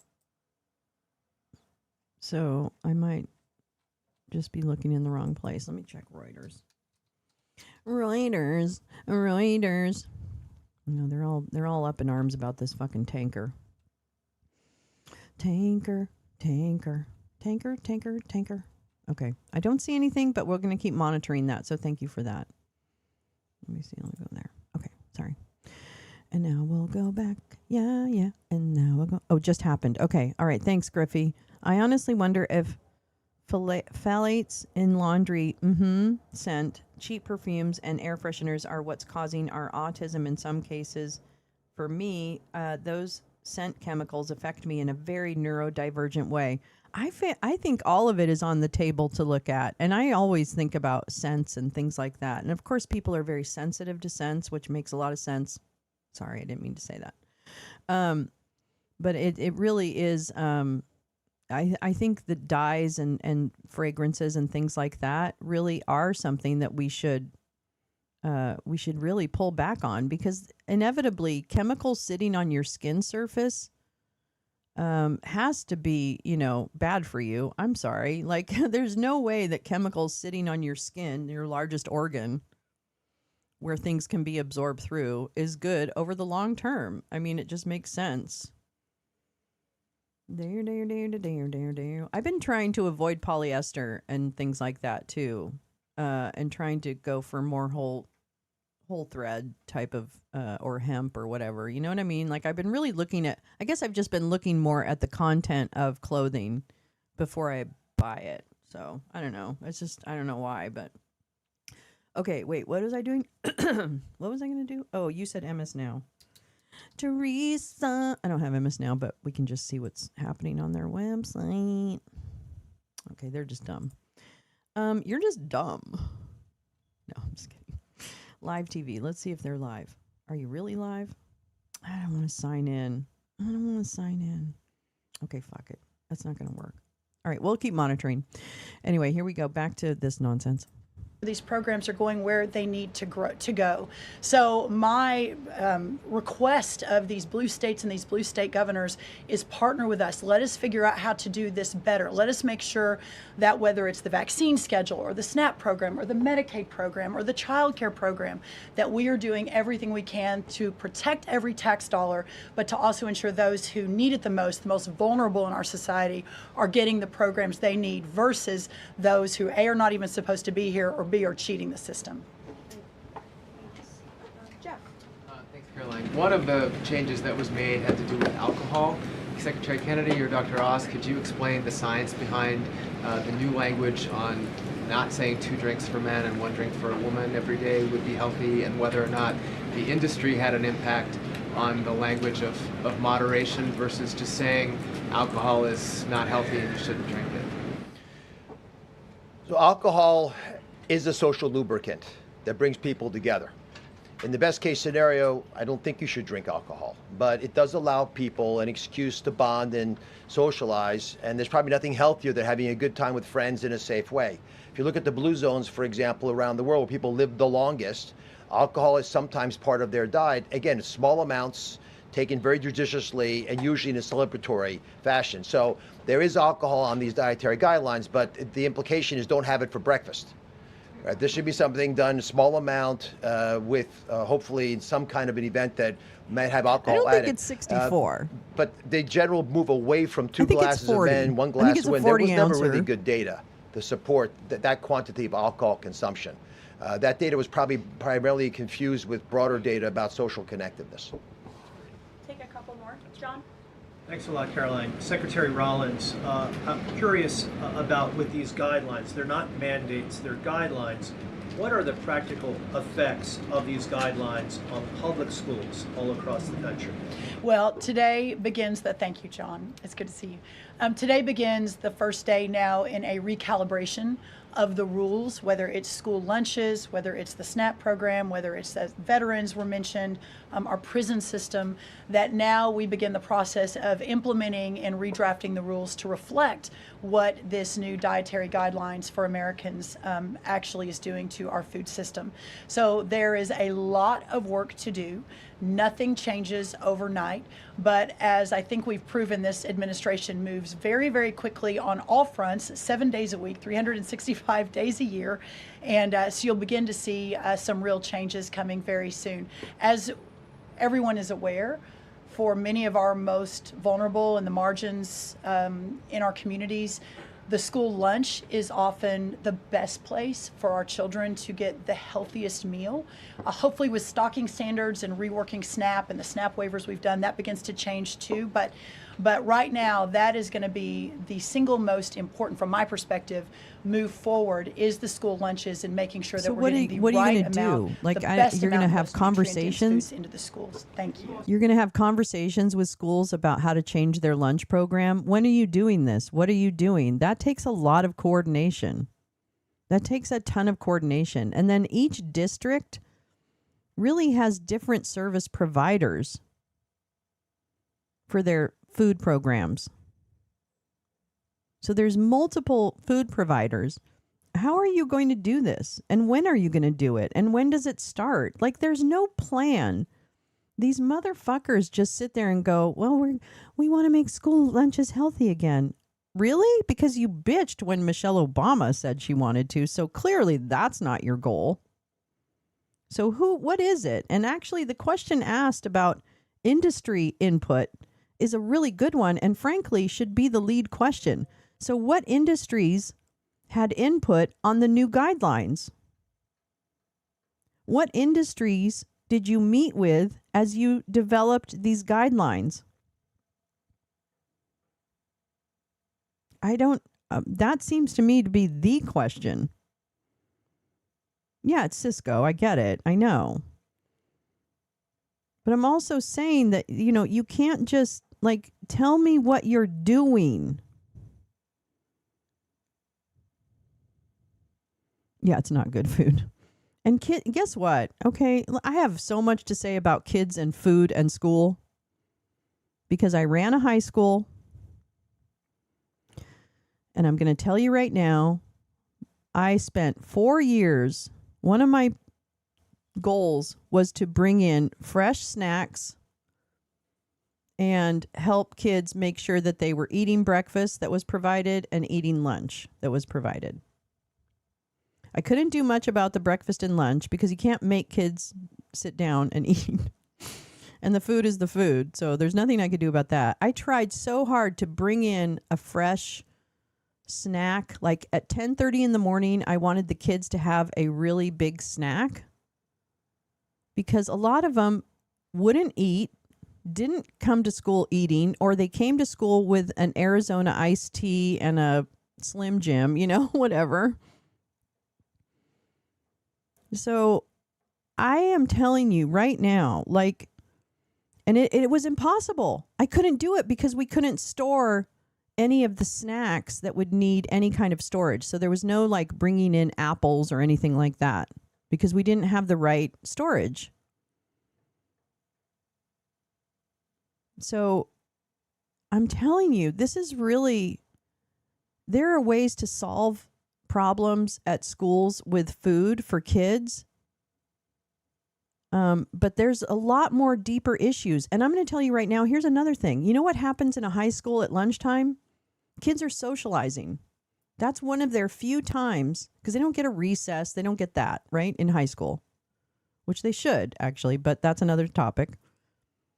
But kids want to socialize during that time, and frankly, they're not interested in eating. So I was struggling all the time in that cafeteria to get kids to eat. Not that I tried to make them eat, but I just noticed a lot of kids don't eat any of the food in front of them. And I know they're hungry. It's not that they're not hungry. Right? Hi, Rissa. So it's not that they're not hungry. They are hungry, but they're also hungry for socialization, hungry for, not being sitting in a class. There's so much we should do with high school students. I mean, there should be so many programs that put them in nature, that get them outside, that get them socializing, that give them access to foods. I wanted to do cooking classes. I wanted kids to have cooking classes where they could make their own foods and make foods for each other. We used to have international potluck days where, there are just so many ways to get kids nutritious food. But schools are just so fucking structured. And because of the testing, you have less time to do anything outside of what is going to help this child pass this competency test. Because they can't graduate unless they pass the Regents. Right? That's in New York. You have to pass the Regents. So all of our time is spent on that. I mean, and we had a great school. We had, those kids were really trying, right? Like it was a low-income school, right? So kids from different areas of Brooklyn. It was a public charter, so you would apply to get in, but it really was just around a lottery. We had a random lottery, and we also had certain parameters so that we ensured that we served low-income communities, that we served communities of color.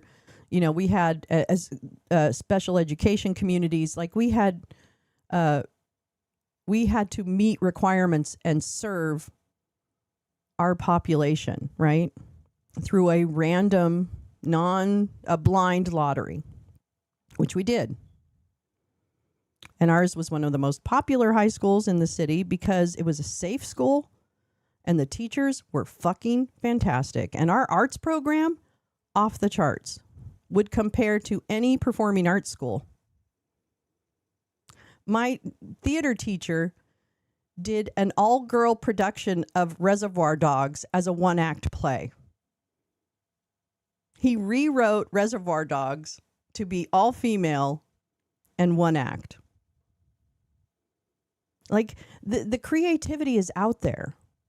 The creativity is out there, but you need the resources. There's so many, I wish I was back in education. I really do, but I don't have the mental capacity to actually function. I don't have any executive function left. So But I tell you, there's ways to make school really, really vibrant. And there are schools that do it. And I believe I believe that the public education system is really killed by bureaucracy and everybody getting the piece of the pie. And it's not putting the kids at the middle. It's not putting the kids in the middle. And you should always start with, what do the kids need? Design the school around what the kids need. Who are you trying to serve and what are you trying to provide? I don't know. Okay, we could do a whole show on education, but I don't want to do that. I'm so sorry. I'm really all over the place today. Democracy Dino Academy. Wouldn't that be cute? Oh my God. I was just invited back to my high school, actually. I just got a notice from my from the teachers at the high school when the teaching staff when I was running the high school. And they invited me to their reunion that they're having, which I thought was incredibly sweet. So I'm so touched. I love those people so dearly. I really love that. I loved that staff. They cared so fucking much about those kids. So much. I've never seen a larger group of dedicated adults to really being there for these kids. Makes me sad. Okay. The teacher advances through grades with the class. They have the same group. Yeah, and we used to do that too. I think it's in March. I can't go. I don't have the resources to go, which is fine. But it's very sweet of them to invite me. And I reached out and talked, I haven't talked to one of them, but I sent a message. So it's really sweet. But yeah, there's so many things. And I'm not a pedagogue, right? Like, I'm not a pedagogue by education. I've worked in youth development mostly of my career, about 20, maybe 19 years in youth development, and then about 5 in education. So I feel like I don't even begin to understand all the science behind pedagogy, and I respect pedagogues. I really deferred to my team and said, tell me what you want to do. How do you want to teach math? What do you notice in your classroom that needs to change? What do you need to be successful and help these kids? That should be the whole fucking thing. How do we create an experience where kids want to go to school and they're excited about what's going to be talked about? How do you get departments, social studies and math, to work together so that concepts are reinforced throughout the school? How do you develop good media literacy? One of the things our school did was seniors had to present a capstone. Seniors had to present a capstone project at the end of their 4 years. It was kind of a perfunctory part of their, well, not perfunctory. It was part of their graduation requirement. But of course, it's not going to hold necessarily kids back on that. They have other things they need to meet in order to graduate, credits, etc. But this capstone project would be for them to go back through their 4 years of high school and pick out the projects that they were that they wanted to present to a small panel of faculty. And so they would create this, presentation based on the items that they wanted to share and talk about, how they found the information and all that. So we were able to incorporate media literacy, like how do you choose your sources? There's just so many. It's frustrating. It's frustrating. Yes, Pete Green's Curmudgecation is good. Yeah, there's a lot of wonderful people out there, but we're a little behind the 8 ball now with this fucking department of education. I'm sorry, there is no Department of Education. Forgive me. It's gone. Oh well. Cost when you had your remarks. I really want to get to the Q&A of this. Is eating healthier more cost effective? Is it cheaper than just having a diet of processed foods?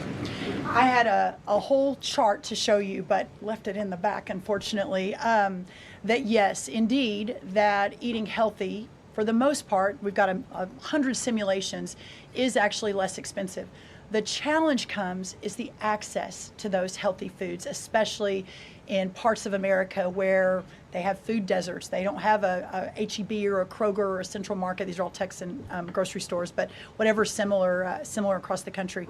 But that is why these stocking standards in SNAP are so important. So if you have a economically challenged family, and the only place they're getting their food is the 7-Eleven. We have a longer term important policy priority, and that is getting grocery stores into these lower margin communities.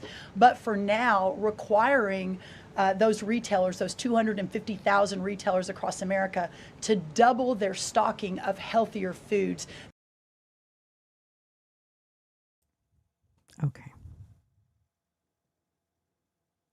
So their answer to food deserts is, yeah, more grocery stores, down the road. We can't do that right now. We can't do that. We can't make H-E-B and Kroger and whoever else open more grocery stores. We can't do that. But here's what we're going to do. We're going to tell 7-Eleven, you need more nasty bananas in your you need double the amount of nasty bananas in your store.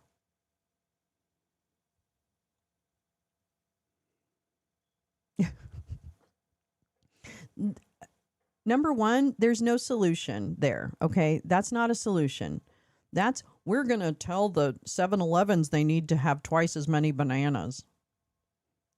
7-Eleven's going to go, oh yeah, we'll do that. Fuck off. We'll do whatever the fuck we want. You're not going to regulate us. Oh, regulation? No, you're just asking nicely? What fucking corporation is going to make major investments in stocking of stuff that is perishable? Perishable. What fucking company is going to stock more perishable items just because you ask them to? Double. Now, are they going to cut off their SNAP fund? I don't know what that means. Do stores get SNAP? I guess they do get some. I don't know. What is that? What do they get? This is cuckoo banana town. Cuckoo banana town. Yes, you can. Well, you can. You can't out here, Max. Okay. It's not cheap out here. It's not. And number two, families that I've worked in a lot of low income communities, families don't have fucking time to make the food. A lot of people work multiple jobs. A lot of people care for multiple members of family. So it isn't actually that people are lazy. It's that access to time, resources, etc., and getting those produce, that's actually not easy, and it's not here. And so I do not blame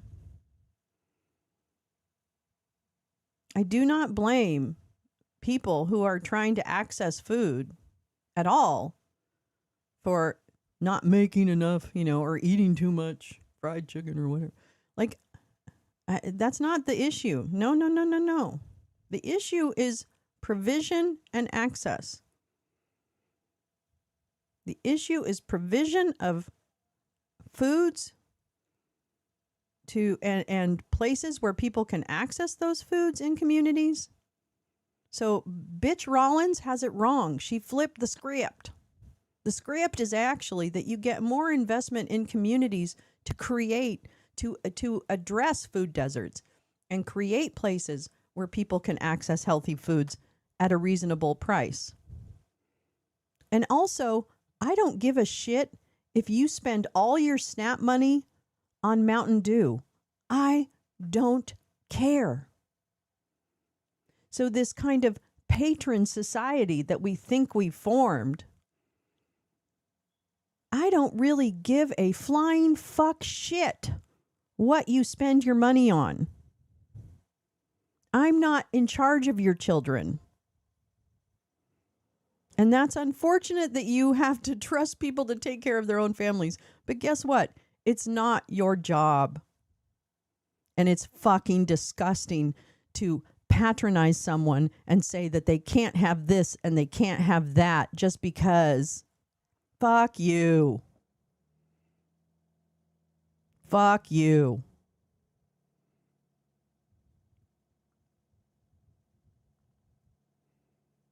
Disgusting. I'm telling you, these people, they're not actually, it does not behoove this administration to look at actual solutions that are based on what people need. They're looking at it more in terms of, what does the government need? The government doesn't want to pay for people's health care, so we're just going to make them, we're just going to say, hey, you guys should really eat better. Bye. And we're not going to give you any money. Bye. Yeah, they'll start charging more for health insurance. I'm telling you, like, this is just so, like, why the chuds insist on following this regime to fuck themselves over and over and over and over and over again is beyond me.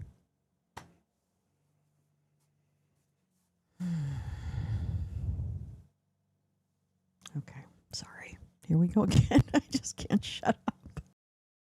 That will allow us to immediately get these better foods into all communities, but especially the most vulnerable. Thank you, John. Let me just add something to that. Brooke and I are working on a program. Affordability is the priority for the president. And we know we have to make it easy and accessible for healthy foods for every American. And we believe we can do that. We think affordable food is within reach of every American family. We are working on a education and information program that will allow American families all over the country to come onto our website and find the healthiest foods at the lowest cost for themselves. I'd also just add this. Okay. A lot of people don't have access to the internet. And educating people, again, is patronizing them. I know I'm all for education. Don't get me wrong. It's always part of the answer. Giving more information and good information and, maybe clever ads about nutrition and all that kind of stuff. That would be great. But that's not what he's talking about. He's talking about throwing up a website saying, here's how you eat better. Bye. Oh, yeah, we're taking money away. Bye. So this is all another fucking boondoggle. Idea that a cheap meal made of processed food is cheap is an illusion, because you're paying for it on the back end. You're paying for it with diabetes, with obesity, with illness. And if you internalize that cost of the meal, it would be a tiny fraction of the long-term cost of eating bad food. So we'll take one more in the white blazer. Thank you. Caroline. Secretary Kennedy, you mentioned healthy fats, but also ending the war on saturated fats. Can you clarify how much saturated fats Americans should be consuming? I'm going to let Marty take that, since he wrote a book about it. Look, the old dogma in the 1960s when Eisenhower had his heart attack and Ancel Keys said it was the saturated fat. That's never been substantiated. And so that flawed research has become dogma over the years, and eventually the conversation was sidelined. In this new guidance, we are telling young people, kids, schools, you don't need to tiptoe around fat and dairy. You don't need to push low-fat milk to kids. And we are maintaining the 10% of calories as saturated fat in the guidance. The real issue is protein. The fact that 60 to 70% of the calories of kids today in America is ultra-processed food. These are the issues that have become giant blind spots where we're now putting attention. And we hope that there are conversations in every school board in America, in every church and synagogue and house of worship, every home in America will now have conversations. We've got to talk about school lunch programs, not just putting 6-year-olds on Ozempic. Food can be curative. We've got to talk about the microbiome and fiber. Who the fuck is putting a 6-year-old on Ozempic? Where the fuck is that happening? Jesus Christ. And healthy whole grains and the good soil that food comes from and the healthy clean waters and good farming techniques. So that's the focus of this guidance. Thank you. Great. Some of you may be wondering why Dr. Carson is here. He is our National Nutrition Advisor working alongside Secretary Kennedy, and he's played a big role in this effort. So I want to thank you so much, Dr. Carson, for being here today. He's not even a real doctor. I mean, he's like a brain surgeon, but not really. I wouldn't let him near my brain. He doesn't know shit about, he doesn't know shit about anything. I fucking hate Ben Carson. He's an idiot, and he is a waste of money. And I am apoplectic that if he's on the payroll, it's God. This is insanity. Thank you, Mr. Spock. Thank you for being here today. Thanks I know you're for all being very here busy today. people, Yeah. and these people He's have the a only lot of guy that questions could on get, yeah. things other than diet, I'm sure. So I'm going to get to work, and thank you guys so much. Thank you, Meowing Star. Thanks, everybody. Thank you. Thanks. Okay, thanks. All righty. Great. Does anyone have any questions? Rachel, why don't you start? Thank you, Caroline. The president has been adamant that he is now in charge of Venezuela, but Delcy Rodriguez said the government of Venezuela runs her country, no one else, saying, quote, there's no external agent governing Venezuela. So which one is it? Let me just be very clear. This is the first time that I've addressed Venezuela from the podium since being back and since the historic and incredibly successful military operation, law enforcement operation conducted by our United States military that you all saw and the world witnessed last week. The skill, the might of the United States military and our country under the leadership of this president is on full display to the rest of the world. And let's just set the record straight. There isn't another military in the world who could have pulled off this operation. There is not another president in the world or in our nation's history who had the courage to authorize such a mission. And I think the world has taken notice that America is truly back. With respect to Venezuela, the Trump administration, led by Secretary Rubio, the vice president, and the president's entire national security team, is in close correspondence with the interim authorities in Venezuela. We obviously have maximum leverage over the interim authorities in Venezuela right now, and the president has made it very clear that this is a country within the United States, the Western Hemisphere, close by the United States, that is no longer going to be sending illegal drugs to the United States of America. It's no longer going to be sending and trafficking illegal people and criminal cartels to kill American citizens as they have in the past. And the president is fully deploying his peace through strength foreign policy agenda. So we're continuing to be in close coordination with the interim authorities. Mercado Media, and I'm their sorry for decisions, restreaming you. I are don't know going if to you continue to be don't allow dictated by people the to do that or United not. States So I Just one apologize in follow-up when you advance talk about that and please don't leverage strike there. me. But Has I the can remove the Venezuelan video government if it fully makes you mad. committed Thank to you, bye. turning over its oil to the United States indefinitely, and what happens if they do not? Well, as you saw, the president announced last night, this was a deal. This was a deal made by the president and his team with the Venezuelan interim authorities. This will benefit both the American people and the Venezuelan people. And Secretary Wright and the Department of Energy are working with the interim authorities and also with the private oil industry to execute on this historic energy deal. That's not only good for the United States, but it's also going to revive the prosperity, the safety, the security of both the United States and Venezuela as well. Ed. Following up on the oil part of this, the 30 to 50 million barrels of oil, how exactly is that going to work?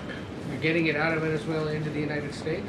Yes. And then what? That's exactly right. So as you know, Ed, as the president announced last night, this was the sanctioned oil that was basically just sitting in barrels, sitting on ships because of the effective quarantine of the United States of America. And the interim authorities have agreed to release that oil to the United States, so it will be arriving here at home very soon. The United States government has already begun marketing Venezuelan crude oil in the global marketplace for the benefit of the United States, engaged the world's leading commodity marketers, key banks to execute and provide financial support for these crude oil and crude product sales. All proceeds from the sale of Venezuelan crude oil and products will first settle in U.S.-controlled accounts at globally recognized banks to guarantee the legitimacy and integrity of the ultimate distribution of proceeds, and those funds will be dispersed for the benefit of the American people and the Venezuelan people at the discretion of the United States government. It sounds like it requires a lot of private sector engagement and agreement And from there's the oil a- industry and the banking industry. That's Do you right. have that yet? There's a lot of private sector engagement that's happening right now. As you know, Secretary Wright, our energy secretary who's heading up this big project, is in Florida today meeting with some of these oil executives. And as we confirmed earlier, they will also be at the White House later this week. So they are absolutely eager to invest. They're eager about these opportunities. And Secretary Wright is a very well knowledgeable guy when it comes to oil and energy, and he's the perfect man for the job. Another corner of the world, Sure. real quick on Go ahead. Iran. Go ahead. So just to follow up on the oil, 30 to 50 million barrels is an initial tranche, if you will, and then what happens after that? What I won't get ahead of the plans that the president and his team are currently speaking with the interim authorities about, but rest assured, there is a long-term plan here. Secretary Rubio and the entire team are working diligently on it, and this is just sort of the first action that you all are seeing. Ed. Thanks, Caroline. So in order to get these oil companies to invest billions in Venezuela, how will the U.S. reassure that their workers will be safe in Venezuela? Could there be troops involved? At this point in time, as you know, there are no troops on the ground in Venezuela. The president, of course, reserves the right to use the United States military if necessary. It's not something he wants to do. Diplomacy is always the first option. As you saw, he tried that with Nicolas Maduro, but unfortunately, he was an illegitimate dictator and an unserious person. And so President Trump authorized this law enforcement operation, and now Nicolas Maduro is sitting in a prison cell in New York. So certainly the president is going to do what's in the best interests of the American people, and that includes workers from our energy and oil industry as well. With that meeting tomorrow, what is the message the president is going to give to the oil executives, and what does he want to hear? Well, the meeting is on Friday, and it's just a meeting to discuss, obviously, the immense opportunity that is before these oil companies right now. Stephen. Caroline, and congratulations again. Thank you. The New Yorker had a story yesterday on the vice president, and it questioned his, quote, notable absence on Venezuela. And the sub-headline asked, was the vice president's exclusion from the operation in Venezuela an expression of his anti-interventionist ideology or political calculation? Would you be able to discuss the vice president's role in Venezuela policy? I did see that report in the New Yorker, and quite frankly, I laughed out loud because it's very clear it's a fake report that's trying to sow distrust and division amongst the president and his team. Let me just be very clear. The vice president has been involved in all policy. He is the right-hand man of the president on all policy matters, including Venezuela policy. He was, of course, read in and deeply involved in this operation from the very beginning. And he was present on the night of the operation via secure communication at a different location as to not damage the operational secrecy of this mission that was so incredibly important to ensure that this mission could be carried out successfully without endangering our troops. Sure. The U.S. seized a tanker recently. Russia specifically asked the United States not to seize that tanker. Does this action risk a larger conflict with Russia? I believe you're referring to the Bella 1 tanker that was seized this morning. The Department of Justice and the Department of Homeland Security, in coordination with the Department of War, did announce that seizure this morning for violations of U.S. sanctions. I've spoken about the enforcement of our sanctions policy at the podium prior to the new year, and this administration is going to fully enforce the sanction policy of the United States. The vessel this morning was seized in the North Atlantic pursuant to a warrant issued by a U.S. federal court after being tracked, and this was a Venezuelan shadow fleet vessel that has transported sanctioned oil, and the United States of America, under this president, is not going to tolerate that. I would also just add the vessel had a judicial seizure order, and the crew, so that means the crew is now subject to prosecution for any applicable violation of federal law, Is it the drugs? and they will be brought to the What United is States it? for such prosecution if necessary. Kelly. Caroline, Happy New Year to you. Thank you. You They too. arrested all the A crew? couple things real quickly. The first question about the Venezuelan people. As you know, there's some 8 million Venezuelans here, some of them celebrating in the streets. There are Venezuelans on the ground who are concerned about their safety. What does the Trump administration, what is it doing to actually help people in Venezuela understand that they will be secure throughout this transition? I think the fact that this president actually followed through on the long-held promise of the United States of America, the bipartisan promise to take down the illegitimate Maduro regime, should give assurance to the Venezuelan people and also Venezuelan Americans who fled this communist regime for a better life here at home, that this is a president who is serious about taking down illegitimate regimes and who is also serious about securing the security of the United States of America, including the Venezuelan American people. And I would just add that this is something that not just Republicans and President Trump have talked about for a very long time, but it is also something that Democrats have advocated for. In 2020, Chuck Schumer said that that at the time, President Trump had not brought an end to the Maduro regime. The Maduro regime is more powerful today and more entrenched today than it was when the president began. Now you hear Chuck Schumer out there saying this is reckless. The American people and the Venezuelan people should be in fear. But this is something that Chuck Schumer has long advocated for. Senator Chris Van Hollen, same thing, had said that the United States is going to use its leverage and influence to push for negotiations to transition to the truly elected leader. This was under President Biden. We know Maduro and his cronies don't want to go quietly into the night. The U.S. needs to work to ratchet up the pressure. Now, Senator Holland says it's an illegal act of war to get rid of Nicolas Maduro. So because the hypocrisy is really astounding because here. the way you thank did you for it giving me was an opportunity shitty. to point How it about out, that? Kayla. I think it's Minnesota. I'm sorry. Go ahead. Is it Minnesota? Of course, the administration is demanding that Venezuela cut ties with China, Russia, Iran, and Cuba. Can you confirm? I'm sorry? Reports that the administration Yes, has it's essentially Minneapolis, demanded St. Paul, that Venezuela Minnesota. cut ties with China, Russia, Iran, and Cuba. Can you confirm that?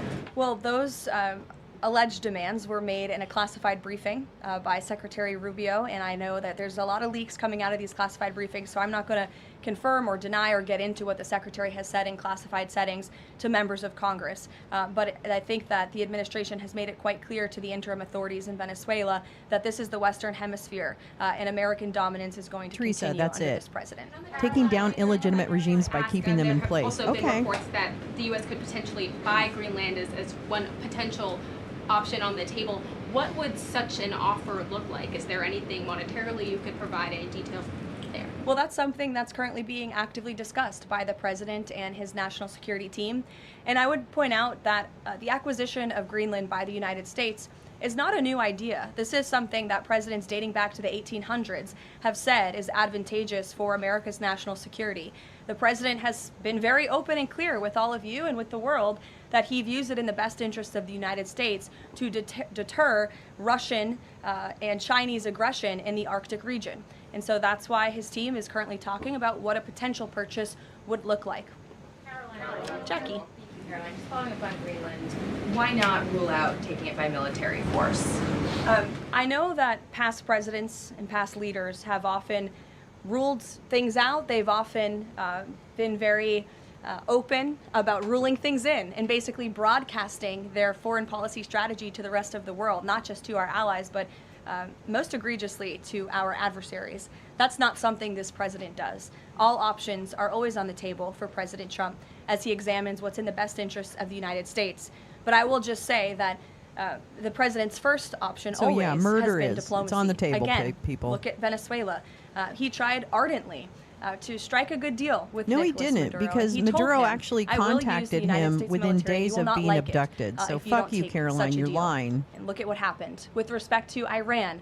The president said the same thing, right? He tried to have No, he serious didn't. interest in a deal with the Iranian regime with respect to their nuclear capabilities. Making They were not unacceptable interested. demands, maybe making unacceptable demands of people is not negotiating. It's extortion. Bombing them if they don't agree to your terms is extortion and illegal. Sorry. That's why presidents rule it off the table, is because it's fucking illegal. Let's see if Mercado says anything. Here, we'll get. Guys, just tuning in. Live in Minneapolis. 34th in Portland. ICE agents have shot and killed a woman. Don't know any more details than that. Shot her in the face 4 times. I do have video. Obviously not showing the stream because it's graphic.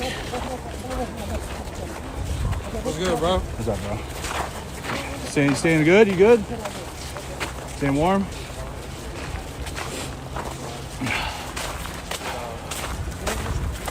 So, and then we also have Chris June, who has some pictures too. Photojournalist Chris June has photos of the interior of the vehicle, and there's blood all over it.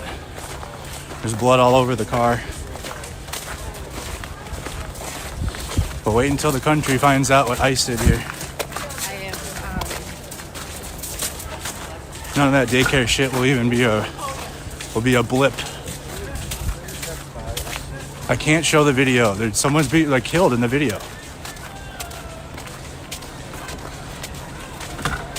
The vehicle's right over there. It's driving down the street. It's an SUV. It starts to pull out into the street. ICE agents shoot into it 4 times.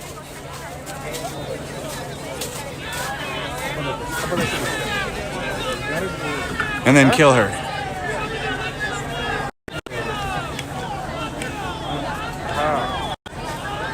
As we found out. Because reports are coming in that she's dead.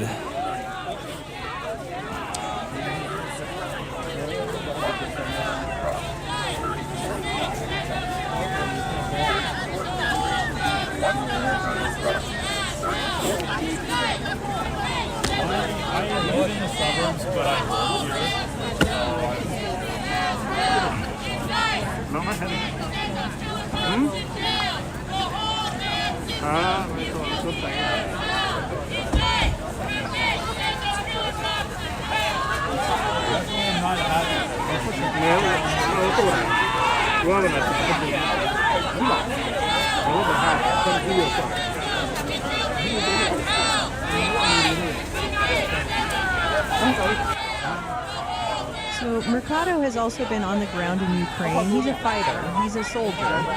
And he assisted in Ukraine. He has been on the street. I really have a ton of respect for him. And he streams different events. He's been in Portland, and I am very happy he's on the ground. Yeah. So everyone, please sub to Mercado Media. He's also on Twitch. I know he's on Blue. No, I don't think he's on Blue. So you had ICE agents. So what happened here today is ICE agents shot and killed an individual, a woman. Don't know details about her. About 4 times. The woman's wife was sitting next to her in the vehicle after they shot her, and then she had blood and other graphic. That's you? That's me, bro. I got you, man. Appreciate it, bro. All right. It was graphic, very graphic. So they said that they got the video. Yeah. You got it? I don't, not yet. I'm working on it. Someone out here recorded. Yeah. Some of the residents are on here today.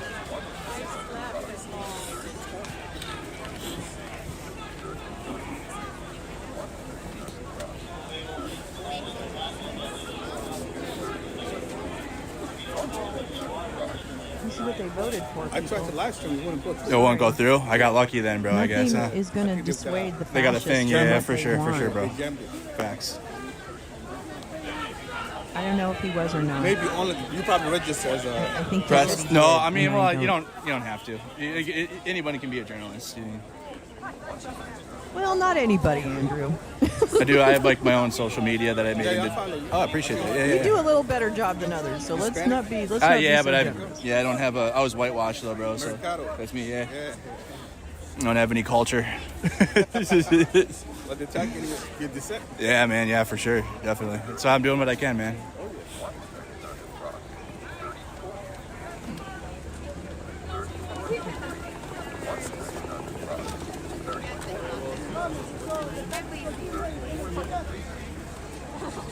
You got like a group when something happens? There's the link to What's his that? You got, like, a YouTube. group Please you do text, like, subscribe. He when really is like, good. just other He is on journalists the just ground in around, many yeah, basically. areas Nothing- in the no group, moment, yeah. so very good to monitor his streams.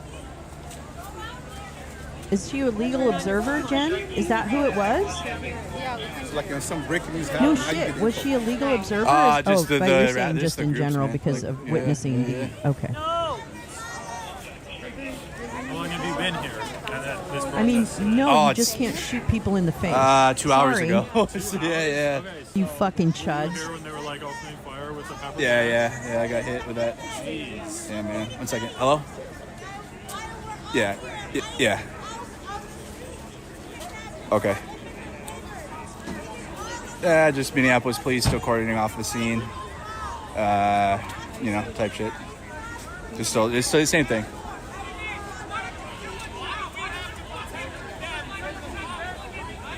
I've heard it from multiple bystanders out here, but I haven't been able to,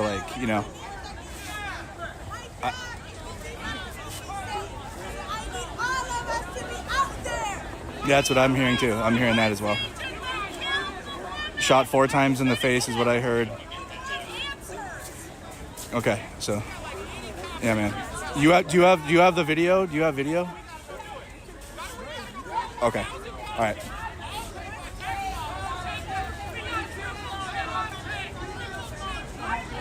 Yeah, that's fine. Okay, bye.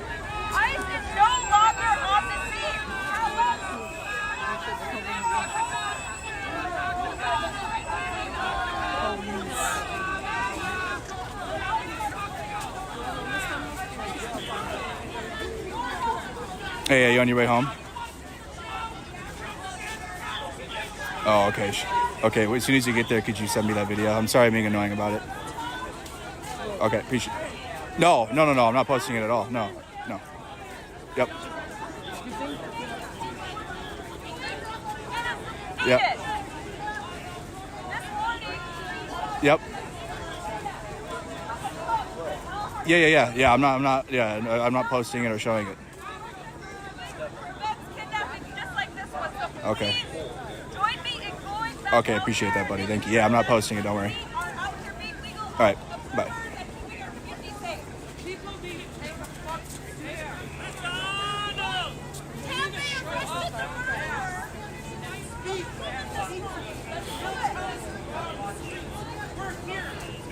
No, it's not self-defense.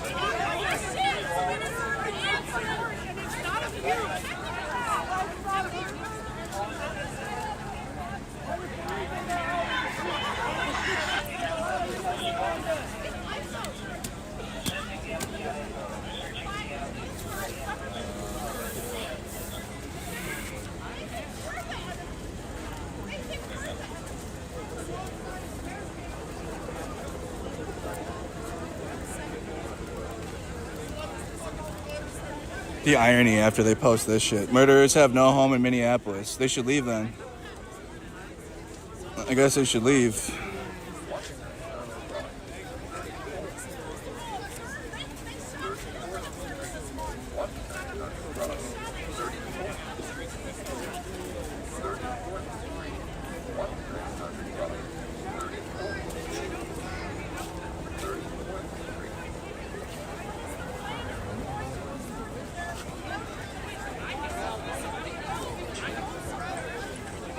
Wyatt?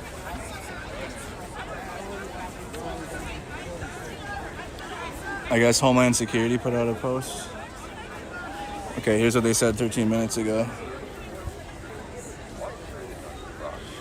Today, ICE officers in Minneapolis were conducting targeted operations when rioters began blocking ICE officers, and one of these violent rioters weaponized her vehicle, attempting to run over our law enforcement officers in an attempt to kill them.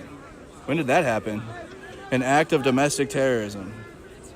An ICE officer fearing for his life, the lives of his fellow law enforcement, and the safety of the public, fired defensive shots. He used his training and saved his own life, that of his fellow officers. The alleged perpetrator was hit and is deceased. The ICE officers who were hurt are expected to make full recoveries. This is the direct consequence of constant attacks and demonization of our officers by sanctuary politicians who fuel and encourage the blah, blah, blah, blah, blah, blah, blah, blah, blah. I don't care. Fuck them. DHS. Yeah, they said that they're blaming the victim, of course.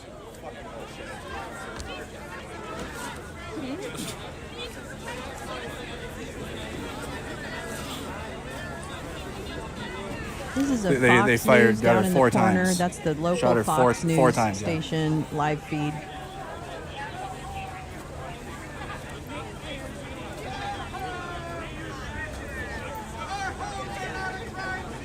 He's good. Mercado's one of the better streamers on the ground, so.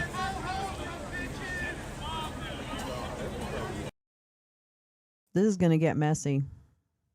This is going to get messy. No, he's reporting on what ICE said. I mean, that's important to know. Is what is ICE reporting about this versus? Well, they're. I'm gonna call the nurse now. They shot a woman in the face 4 times when she pulled her car out during an ICE raid. Gal. Yeah, he seems very honest and able to learn, and he kind of puts himself. Hi, Sophia. Puts his Yes, money I have where his a mouth surgery is. later today, and I just have a couple questions about it. You're going to shoot someone out. That's why. Thank you. You want us to leave on purpose. So you can go shoot another legal observer. That's what you're going to do. You want us to go home so you can shoot someone out. You're smiling because you're fucking maggot. That's why. Hi, yes, I have a orchiectomy later today, and I was exposed to tear gas and chemical irritants in Minneapolis. So I just want to make sure if it's okay to proceed with this, or do I need to postpone the surgery now? Andrew I don't follow Mercado. him quite that closely to know what kind of spliffs he smokes, but okay. Tear gas and chemical irritants. I'm in Minneapolis right now. Yep, no problem. Ed, you can't see your I'm about to, like, just in Is this case. the first person ICE has killed? I'm okay. Appreciate that, buddy. I thought they had killed other people, like with guns, not just because I know people died as a result of the raid, being hit by a car or falling from a hiding spot, etc. I got the dogs out there. Oh, nice. Very nice. Sounds good. Wow. Good job. They doxed me and they took a picture of my license plate. I was like, hi, Derek. And they followed me home from all that world. Are you going to choke on your gum? Go choke on that gum, sir. And no CPR will be on live. The Civil War will be live and well. Why are you chewing gum? When you're literally on here? You guys just joining us. We're live on the scene at East 34th in Portland. In Minneapolis, ICE agents shot and killed a woman.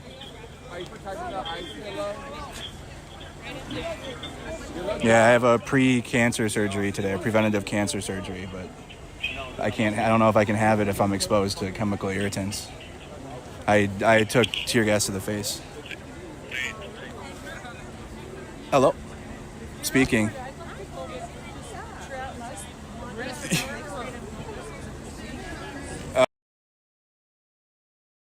Care 11 News Now. I'm Jason Hackett, and we are following. Sorry, I'm going to mute him and just right play now. this We're on the piece. scene of a possible ICE situation in South Minneapolis. So let's tell you where this is happening. This is at Portland Avenue South and 33rd. That's just a few blocks away from Powderhorn Park. So we do not have a lot of information confirmed right now, other than a large police presence is near the scene. You're taking a live look at that right now.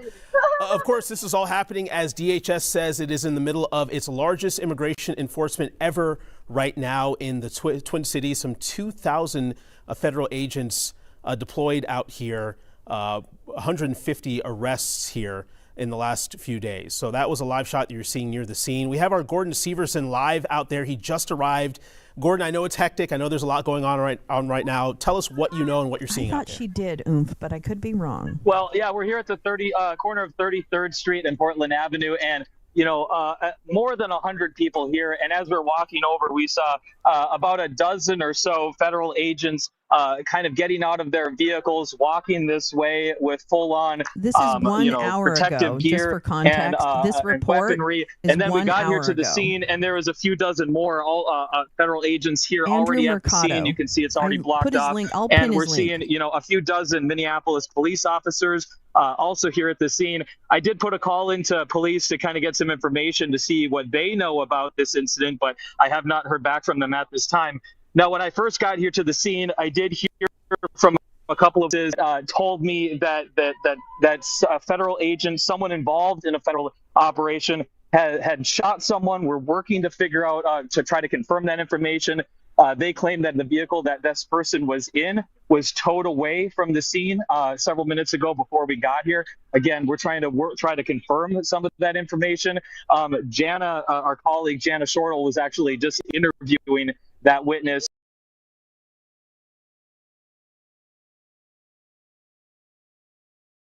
we have dealt with a lot more. And I believe in this moment, God has chosen us to carry the burden of this nation's fight against President Trump's authoritarianism. And guess what? If God sees something good in us, that goodness is going to be used to shine a light of positivity. I'm sorry, fuck God. So Stop. we're going to come I'm together, sorry. we're going to be I get it, stronger, we're but going to be yes. resilient, and we're going to win in this moment. And history will remind the nation and for generations yet to come that there were great people in this great city of Minneapolis who stood up against authoritarianism. Thank you. Thank you so much. You caught the tail end of an interview with Jaylani, What are you gonna do about it? community leader in Minneapolis. Well, that's what my understanding was. So, like in Chicago and shit, it was all unmarked cars like that. Would you be interested in doing a short interview? I just have like a small YouTube Sure. channel. Yeah, man. Yeah. Wait, are you walking somewhere? We can walk and talk. We can just stand over here and do it. I'm not really going anywhere. Here. Everybody, I got that good Mary Jane, Miss Lady. Yeah, let me put my stream on down really quick. All right. Okay. Yeah. Okay, so what's your name? Andrew Mercado. Andrew? I think when I came here, I saw you, and you had just gotten gas and that was by the Minneapolis Police Department. I'm ready. I'm just ready to. When did you get here, and then how did it escalate into actually them firing tear gas? Yeah, so we got here about a couple hours ago, responding to the shots fired. That's all I had heard, that there were shots fired in the neighborhood, and that ICE was present. So I came out here to document like I have been for the past month. And as tensions were picking up. No, I just have a YouTube channel. Okay. I'm gonna make And we're anti-Somali videos. No, I'm Mercado just kidding. Media, which I pinned to the So- He's fucking. So anyways, so we got here a couple hours ago. We went to the scene, pulled up over there. We were seeing what was happening, we were seeing what was going on, and then as ICE was getting ready to leave, they started, people were responding to them leaving, and they started tear gassing and started deploying less than lethal munitions on everybody. Follow him. He's really good. Yeah, And he so does do breaking news you kind said of you stuff. came out here you've been out here following ICE and taking like anti-ICE action. That's right. We were watching him in Discord for the How Caracas did that really bombardment. get started for you, and have you seen it escalating over the past? I can make Yeah, things well, I private. started independent journalism I mean, I 5 don't years wanna ago, steal covering what's his happening. content, Covering what's happening here in he's one the of the city, better and then people I've to have covered this covered too, Russia's so invasion as of long as I Ukraine, get and just something kind of out of kept picking up more and more stories. Yeah. I'm not taking So viewers I mean, I from live it, here. I I'm from don't Minnesota. So as soon as Unless the these ICE 23 surge people started are really, and Operation Metro really Search important. had began, I don't know. I'm gonna tap back in and back out down the streets covering what's going on. All right, well, that's it. Thanks for talking. Of course. And I understand you guys might not be able to I'd love to get people watching this stream right now. And he's also on Twitch. I'm doing like a podcast with a few people, and honestly, it'd be awesome Which if is you great. I'm very happy. want to come on I'd and do much an rather interview have or him. something. Yeah, man, just hit me up. All right. Anyone So else, my platform is called like Uninformed Leftist on He does it. He has better responsibility for What this is content. somebody about song and concept? I'm not making Why are you that song outside? Dude, Nick Shirley, Yes, he's on X too. Monetized on platforms like Yeah, I'm on Blue Sky. Oh, you're on Blue Sky? Cool. You guys are paid to protect I don't and either. I serve post the my, I literally just post my people, streams. not to protect and serve ICE. Fuck ICE. Yeah, that's my name on everything too. Like Guru _Merc, but Blue Sky was a lot with individuals. We're on the seat. It's the last I have respect for him, so. For sure, buddy. Thank you so much. Yeah, thanks. Of course, man. Yeah, hit me up. We'll chat. All right. I don't really give a No, then I don't play their shit. I just heard about it on the internet, and I just came. Nuremberg 2.0. I gotta make a trailer for that. I'm gonna make a trailer. I'm gonna make a half-assed paper doll trailer like I normally do for Nuremberg 2.0, starring Jack Smith. Oh shit. As the Joker.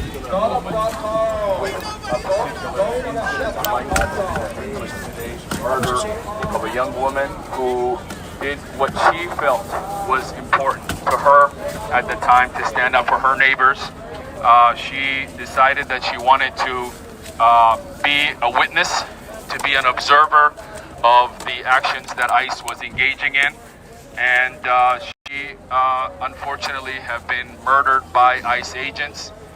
this morning. We believe, unfortunately, she passed away, or according to the folks that were witnessing the moment, have shared that to us. I want to just take a moment to step back a little bit and just to say to all of you that this is unacceptable behavior. I want to just echo, and I know there's a lot of leaders have spoken particularly about this, but I want to echo a message that actually came up from the sheriff, Hennepin County Sheriff DeWanna Witt, who used profanity to explain how dangerous ICE was engaging in actions. She as a law enforcement agent and others have spoken about how dangerous, how untrained they are, and how easily something could have happened. And today we see that happening. A young observer killed in the line of observing, we believe in a peaceful manner. They are lying, as you hear today. They already shared lies about what took place. We do have cameras. We do have eyewitnesses. They will not be able to lie through that. The truth will come out, and the public must be reminded in this moment that no one is above the law. No one, no ICE, no one is above the law. And we are today declaring and calling for all law enforcement agencies in the state of Minnesota. Do not allow for the federal agency or the FBI to dominate or dictate what is happening in this moment. We need every agency involved in protecting the citizens of this great state and city to take their role and responsibility in bringing charges where warranted and hold these officers who killed this young woman responsible, because we still believe in the Constitution of the United States, and we still believe in the rule of law in the state of Minnesota, no matter whatever is happening. And so we are demanding justice for this young woman. We are demanding justice for our state and for our country. I also want to remind folks in this moment of incredible tense and feel and angry and frustration that we are all feeling in this moment. We know the adversaries of our nation are aiming to take advantage of this moment, to take advantage of this president that we have, to take advantage of what is happening. And I call upon the decency of all of us, no matter if you are for ICE or against ICE, I don't care where you are. We call upon you to think about our nation, to think about your neighbors, to think about this young woman who has been killed today, murdered today, we believe clearly. We want you to know that this is unacceptable behavior. What ICE has been doing has been dangerous. The targeting of Somali Americans and Somalis in general, who are mostly citizens of the United States, is dangerous and not only unacceptable, but the best, in fact, the best textbook definition of racism and discrimination in this country. I want to say something that my faith leadership would probably speak to me today, and I've been thinking about this because we've been thinking about these moments before. We've stood like this before after the murder of George Floyd. We have stood like this after the shooting that took place in our Catholic school here, not far from here. We have stood together many times, even after the murder of our great speaker, Melissa Hortman, and her husband. We as a community have come together, and I want to just say that, you know, in this moment, there's something happening in this nation. And God chose us to bear the burden of responding to this moment. And so I call upon all of you to think in this moment that we are on the clock. Minnesota is on the clock. Minneapolis is on the clock. All the goodness that we have, the greatness that we are as people is on the clock. That means we need to stand up and be better than those who have engaged in violence against us. That means we stand up and we say the truth, even if that truth means we tell the full truth of everything that takes place. In this moment, we as the citizens of this great state, as neighbors and friends and families and faith leaders and leaders of all kinds and people of all faiths and all walks of life, Minneapolis, it is cold, but it's not cold anymore. It is time to wake up and realize that we need to fight for justice. We need to stand up for justice, and we need to stand up for the truth no matter what is happening around us. This should have not happened this morning. It should not be happening anywhere else. It should not be happening in every corner of the city. So while this incident is taking place right now, some of you at home have considered that your role may be a little bit less. This is a moment you decide to do more. Yes. If you thought ICE may not be coming to your neighborhood, they did come and they are coming. If you thought that maybe something like this would not happen, it did happen. if you thought for some reason maybe there's something good about this, but you realize the worst thing we just saw, an evil version of it. So I want to just thank everybody for coming out. I know we are in deep pain and frustration today, and I'm sad to say there's a family among us tonight that will not have a loved one with them, but they will have the love from all of us with them. And for the first time, they will see the goodness of all of us, and we will stand up for her. We will stand up for all of our neighbors. And in this moment, we must fight for all of us. And I'm demanding the governor, I'm demanding the BCA, and all other law enforcement agencies, the county prosecutors and others, to look at this incident and to properly bring charges where warranted. Now I'd like to turn over to MIRAC. surge of 2,000 They have been also on the ground. today, In fact, Neil. MIRAC actually has received a lot of the eyewitness information, and so Josh, we will be get it. sharing that hopefully with those agencies as time. I want to bring Myra to talk.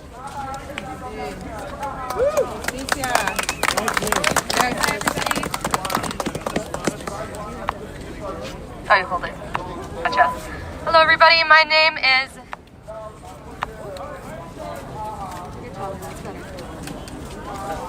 My name is Mira Altabel Resendez. I'm a member of the Minnesota Immigrant Rights Action Committee, or MIRAC. We are a grassroots, all-volunteer immigrant rights organization that's been fighting for legalization for all and an end to deportations in the Twin Cities since 2006. We are here today to represent people who have been putting so much on the line, taking so much time and energy out of their days to do what's right, which is to defend innocent people, to defend immigrants, even if they aren't even if they aren't whatever definition of innocent that you have. That does not mean that ICE can go in and kidnap them without any due process. And it means even less that ICE can show up into our communities and kill somebody who was only here trying to do what Minneapolis does best, which is protect each other. I'm really, really proud to be a Minneapolis resident. I'm so happy to live here because I know that the people show up for each other. In 2020, after George Floyd was killed, we showed up in the streets and we said that we would not stand for it. And that's what we are doing here today, only a few blocks away from that site. I'm also embarrassed to be in Minneapolis living here and to feel representative of it, because this type of violence, this political violence from our law enforcement agencies is nowhere near new. Even since before 2020, there have been police killings, law enforcement killings in Minneapolis, specifically targeted in South Minneapolis a lot of the time. And you know, Minneapolis has this reputation for having violent residents, but the real ones bringing the violence are the police, and it's the law enforcement who come in here. They don't know the people who live here. They don't care about us. And we know that because of what we saw today and what we've been seeing for the past several months, as our neighbors are ripped from their families, they're ripped from their homes, from their jobs, and have their lives changed for the worse. They want Minnesota forever. to be red. That's And so all in MIRAC, this the past is. years since Trump started his second administration, we have been putting on trainings to make sure that allies to That is an immigrants are ready excellent to call out, respond to Meowing raids. Star. We have been putting out Know Your Rights information so that our immigrant neighbors Turn know off autoplay. what their rights are and what they can do to protect themselves. We have been putting on direct actions and protests. That's really our bread and butter, to call attention to these issues and to show that it's really all about us. I appreciate this, but Okay. And we also had a victory a few months ago of I'm not a winning speeches in the person. city I'm of sorry. Minneapolis a I'm not a stronger speeches separation person. ordinance to keep MPD from working I don't with mind ICE. And that is information. something that we put so much work into and that we are so proud of. But it obviously is not enough, because this happened today, despite that ordinance passing. Come back to and this. we will continue to be in the streets, and we will continue to call on our local legislators, on the federal government to do better and to do right by Minneapolis, by St. Paul, by the state of Minnesota, because it is unacceptable. They are so much more afraid of us than we are of them, and they're the ones with the guns. That is not protection. It's shameful. Cowards! And thank you all for being out here today. I do want to plug that MIRAC, we are going to be hosting a sort of vigil and rally event right here at Portland and 34th at 5 p.m. tonight to keep calling attention and remembering the woman who was just out here doing everything that she could to protect our community, showing what Minneapolis is really made of. And yeah, we hope to see people out here again later. Thank you. Anybody, as the feds are coming out with the narrative of what happened, I know there's multiple bystander videos, and I know some people have seen those. If you've seen any bystander video, how would you describe what led up to this shooting? Because they're describing, someone using their vehicle as a weapon and a federal agent acting out of fear for their lives. Have you seen any video from the scene, and if so, what is it showing? I don't know. There is both eyewitness and there is clear video, and the video does show someone, from what we could see, the videos at least I saw, it shows someone who's peaceful, who's at a stop, who's trying to take directions, my understanding, and then I believe as they start to move a little bit, they're shot. So I think the way that right now I can tell it's probably the worst possible scenario of ICE being involved in shooting an innocent person is how it appears to us right now. Exactly. But there That's what it are looks like. eyewitnesses and there are multiple angles and videos, which means the truth will eventually come out very clearly and undisputed by the facts on the ground. Does anyone know anything about this person? No, not at this point. And we want to protect this family for now until information is very clear to them. I want to give it to a couple of the pastors. Some of them were here on the scene early. Just to see if you... Hi, everybody. I am the Reverend Ashley Horan. I am a Unitarian Universalist minister. I am the Reverend Ashley Horan. I am a Unitarian Universalist minister. I am a parent, and I live a block away from here. This is my community. What I want to start by saying is that Minneapolis is a community where we have always known that it is our neighbors that protect each other. For years, I cannot tell you how many times I have said things like this in front of cameras when we have had to come out together because our mayor, our governor, the police have not protected this community. And because of that, we are incredibly strong today. We have block captains, we have rapid response networks, we are providing each other food and safety, we are walking each other's children to the bus. Let that sink in, friends. Our babies are not safe going from their house to the bus stop because they are worried about the kidnapping of their parents. We know here that there is no such thing as other people's children. None. They are all our children. We are each other's neighbors.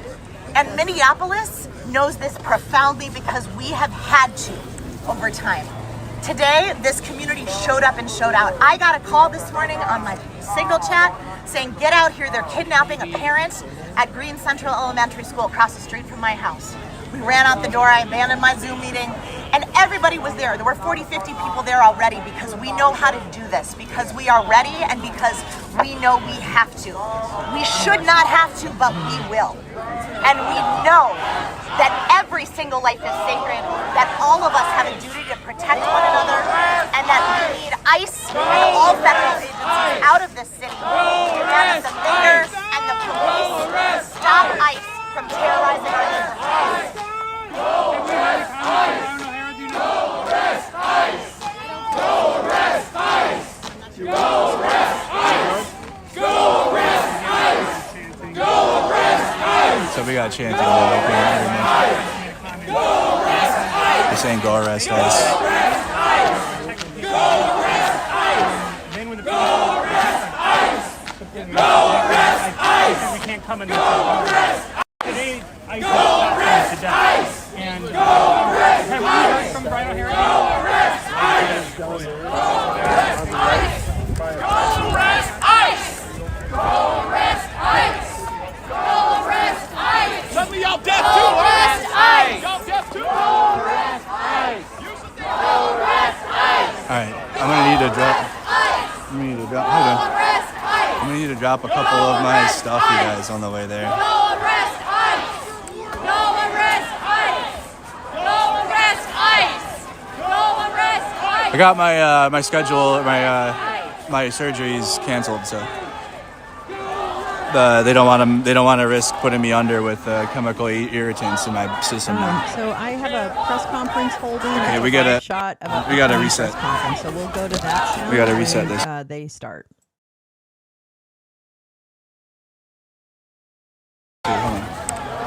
Now's the time to go and reset. Oh, this is 100% unnecessary. To see it's why still we're you- not leaving the scene though. I gotta go reset. So no surgery. Surgery canceled. Can't be put under after I just had tear gas go up my tear gas and less than irritants. We're not leaving the scene though, so stay with me. I've had a lot of gear on for a long time, so I gotta I'm sorry, Neil. adjust quick here, and it's warm. I don't seeing need the gloves. video is Well, not I'll bring them with, but I don't need them. Thank you, Meowing Star. Very important. I just gotta reminder. adjust. Don't watch the video. You I gotta get my brain back here. And you don't. We can assist. Still trying to process everything. And rectify the situation without seeing the actual carnage. So ice. Respect. I would want anyone to watch Ice carnage if it was my child. I'll be honest with you. I wouldn't want people to watch the coverage. Shot and killed a woman today in Minneapolis. That's how I make my decision. DHS is lying. The federal government is lying. This is the Minneapolis on their social Police media, Department. They're getting ready to do a press conference. I have that on hold. So which I they do will every go day. ahead So I don't know why you and, would take them seriously at this sound point. when they come on. We're going back, you guys. Just give me. I have too much shit. Too much shit. And I'm grabbing my mask.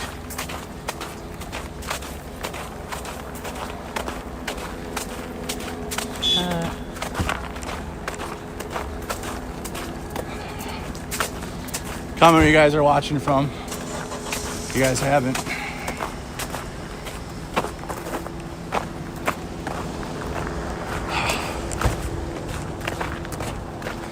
Tear gas sucks. A lot of this shit's melting.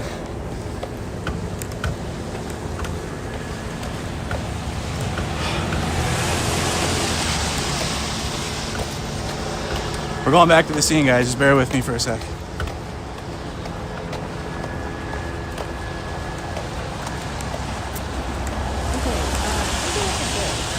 Take a look at this. This is from the Reuters story. And it says, okay, hold on. This is from the Reuters. A dark-colored SUV with a bullet hole through its windshield and blood splattered across the headrest was seen rammed into a pole on the snowy street where the shooting took place. U.S. Border Patrol Gregory Bovino, who has led other enforcement actions in Chicago, and I thought was fired because he was legally judged to be incompetent and awful. Venus DeMar is a 65-year-old Minneapolis resident who lives near the site of the shooting, described seeing paramedics perform CPR and a woman collapse next to a snowbank near the crashed car shortly after they loaded her into an ambulance that drove away without its sirens on. Yeah. Okay.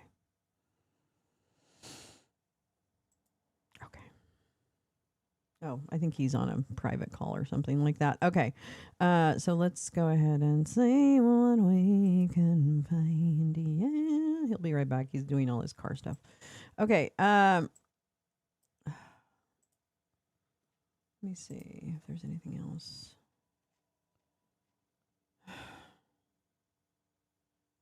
This is so much worse than I thought it was going to be. I'll be honest. I knew it was going to be bad. I'm not saying I didn't know it was going to be bad.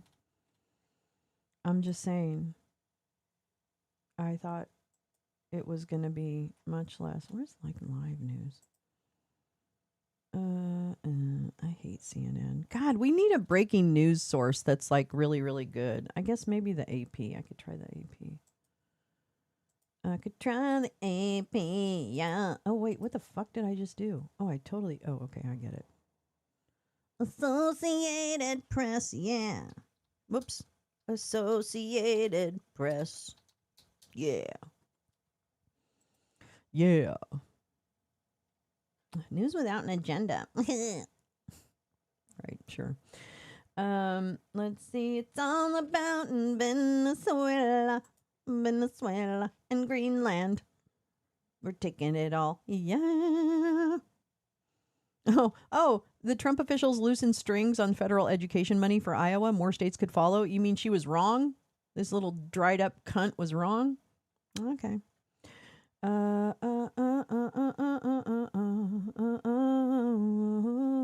don't have anything on here either. Okay, fine. Sure. Okay.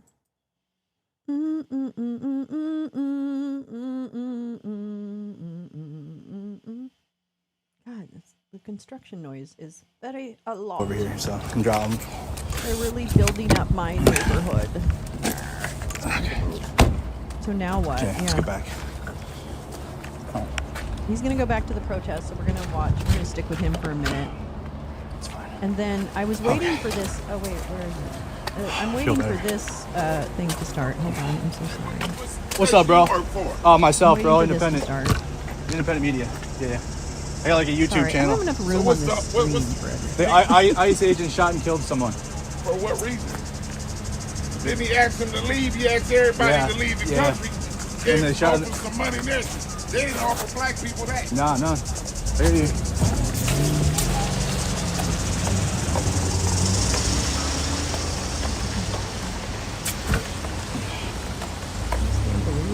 Should I just start? I gotta come up with like a media company name that I can just tell people. United Media or something. I don't know. Oh yeah, I heard of that one. Yeah. Okay, we're going back to the scene. Yeah, it's really... It's getting a lot warmer out here too. Like, it's so unbelievable to me.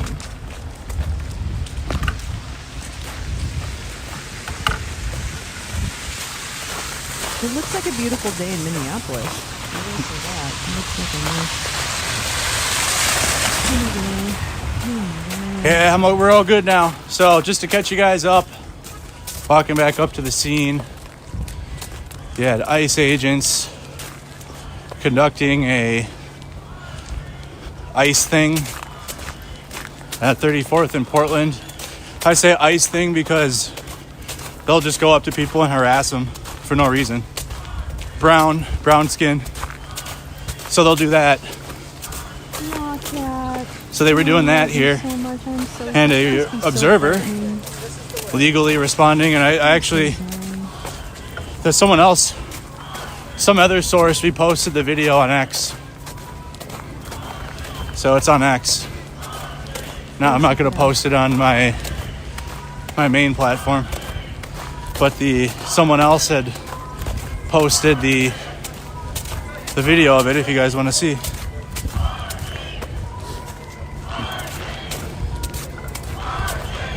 Basically, I don't need the gas mask over here. ICE isn't here no more.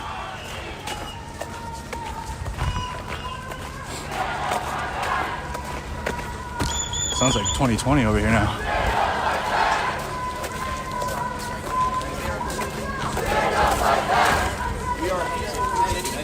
Things are going fine with that.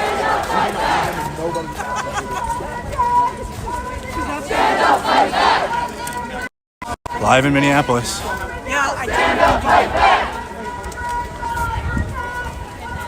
Stand up, fight back. Stand up, fight back. Stand up, fight back.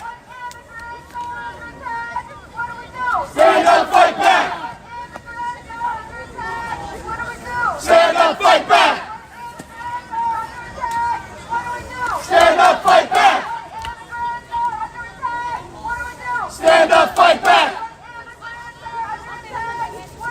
Stand up, fight back. Stand up, fight back. Stand up, fight back.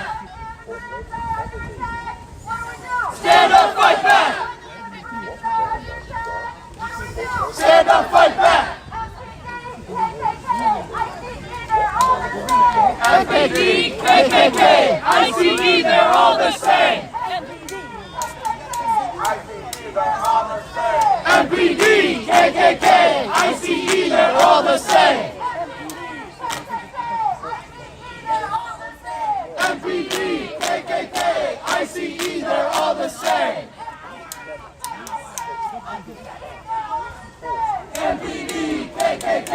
ICE, they're all the same. MPD, KKK, ICE, they're all the same. MPD, KKK, ICE, they're all the same. MPD, KKK, ICE, they're all the same. MPD, KKK, ICE, they're all the same. MPD, KKK, ICE, they're all the same. MPD, KKK, ICE. Sorry, the press conference started, so I'm going to start that maybe a little higher. Oh, God fucking bless America. God bless America. Sorry. I'm so bad at this. I'm so bad at this part. Oh, okay. Stop. Oh, everybody stop.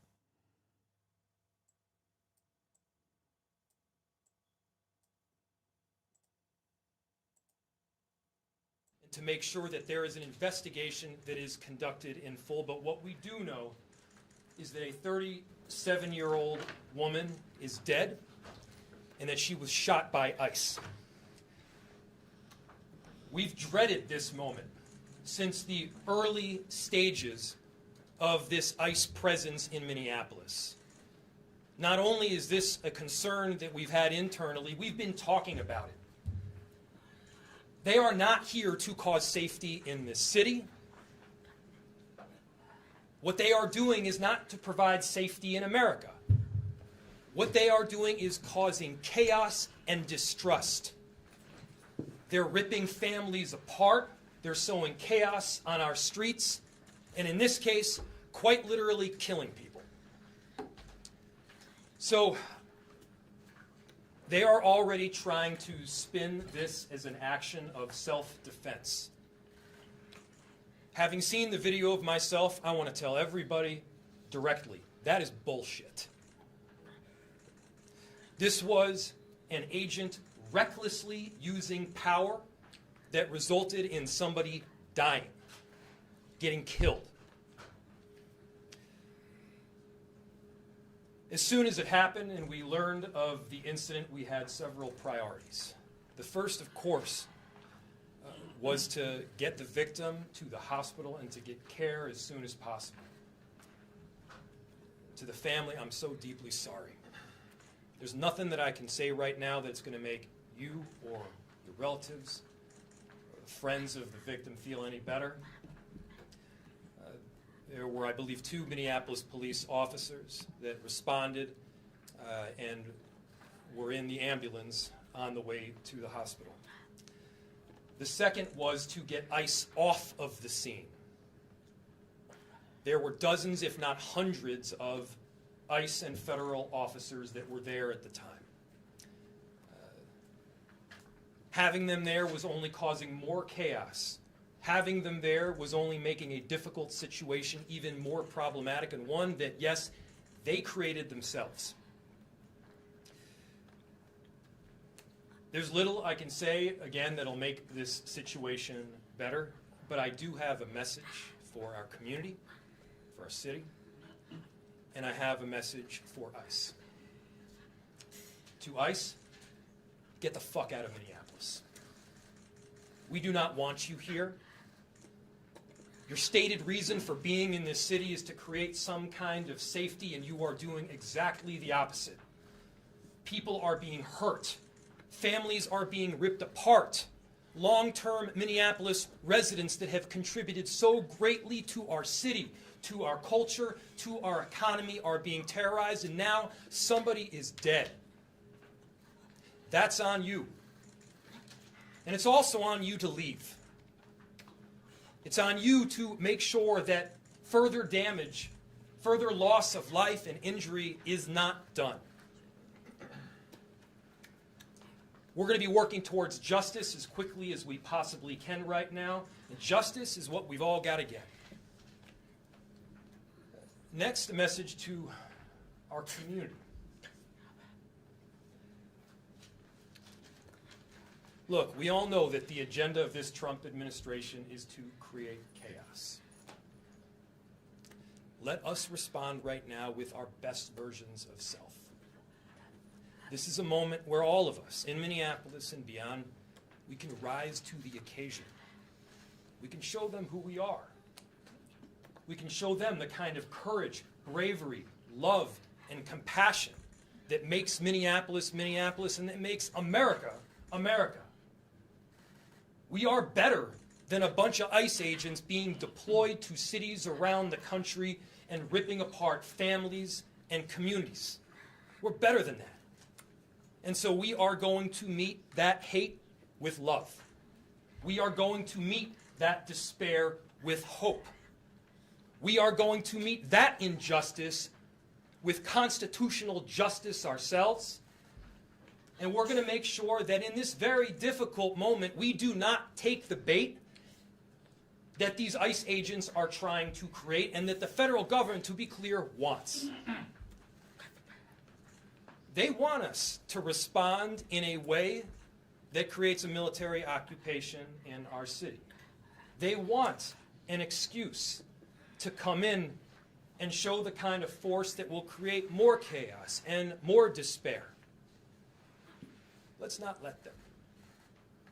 Let's rise to this occasion. Let's show them something far more beautiful than the kind of division that they're trying to stoke. Let's show them unity of purpose, of love, and the courage of our conviction. Our conviction, to be clear, is rock solid, and it is for our neighbors, all of our neighbors.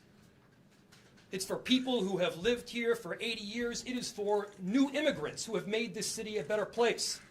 That's the kind of love that we're going to show up with right now. If you're angry, I get it. I am too. If you're feeling that kind of despair, it's understandable.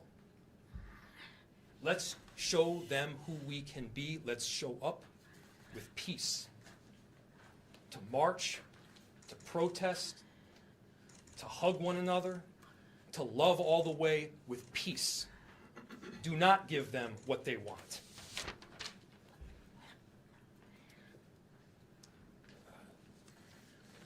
Finally, we've got a lot of work that needs to happen right now to make sure that, first, of course, the scene was secured as much as possible, that we were able to get the victim, now deceased, to the hospital. We've got a lot of work to do in the coming days. I want to thank our city enterprise for the work that they have done, but more importantly, what they're about to do, because this is going to be heavy, and our city has been through a lot. We also know that we're prepared to do right for people. Among them is our chief of police. I'll invite him up. My name is Brian O'Hara, B-R-I-A-N-O''H-A-R-A. I am the Minneapolis Police Chief. This morning, Minneapolis police officers received a report of federal law enforcement being involved in a deadly force incident, meaning shots had been fired. Minneapolis police officers responded to the scene. We arrived and found a woman with a gunshot wound to the head. Life-saving measures were performed at the scene, including CPR. The woman was transported to Hennepin County Medical Center, where she has since been pronounced deceased. The preliminary information that we have indicates that this woman was in her vehicle and was blocking the roadway on Portland Avenue, midway between 33rd Street and 34th Street in the city. At some point, a federal law enforcement officer approached her on foot, and the vehicle began to drive off. At least 2 shots were fired. The vehicle then crashed on the side of the roadway. Minneapolis police officers secured the crime scene and assisted in trying to preserve the evidence that is there. We have since turned over the scene both to the Federal Bureau of Investigation as well as the Minnesota Bureau of Criminal Apprehension, which will be conducting an investigation into this use of deadly force. I want to thank the mayor, city council president, other members of the city council, state legislators that were on the scene. This has been a very difficult time for everyone in the city. And this is obviously a very, very tragic situation where a woman has lost her life. That being said, in addition to this tragedy, which unfortunately we did predict, we were seriously concerned about further escalation from the scene. I want to thank the elected officials that came themselves to help us prevent that from happening, as well as the individuals on that scene that remained peaceful and that abided by law enforcement instructions so that we could preserve that scene and ensure that a full and transparent investigation can take place. That being said, I just echo the mayor's comments that we ask that the community continue to call for peace. We understand people are going to be upset about what happened, and people are going to want to exercise their First Amendment rights. But please do so safely and lawfully to ensure that we do not have any further tragedy in this city or destruction. Thank you. Chief, thank you, Sheriff, thank you, council members. I'll open it to questions. Any idea on the identity of the ICE officer who fired those shots at this point? I don't have that information, no. The question was, is there an identity of the ICE officer that fired? I do not have that. Mayor Farr, we're hearing that ICE officers stopped a position from helping the lady who was shot. Is that true? We've seen video, it's all over social media, that someone tried to help this lady, and they were told, they were pointing guns at and told to get away. Do you know about that at all? So the question was, there's information out there that people tried to help the woman that was shot, and ICE officers that pointed guns at them and told them to leave. I do not have that information. I myself saw a video of the shots being fired as the car was driving away. What I can tell you is the narrative that this was just done in self-defense is a garbage narrative. That is not true. It has no truth. And it needs to be stated very clearly, since we have already seen a video of it. I do not know as to what you're talking So, about. Mayor, she wasn't driving she wasn't driving the car toward him, using her vehicle as a weapon? That does not appear to be the case at all. What's the city's protocol when an observer or a federal agency Oh, I see. Yeah. or an agent's pointing a gun at them?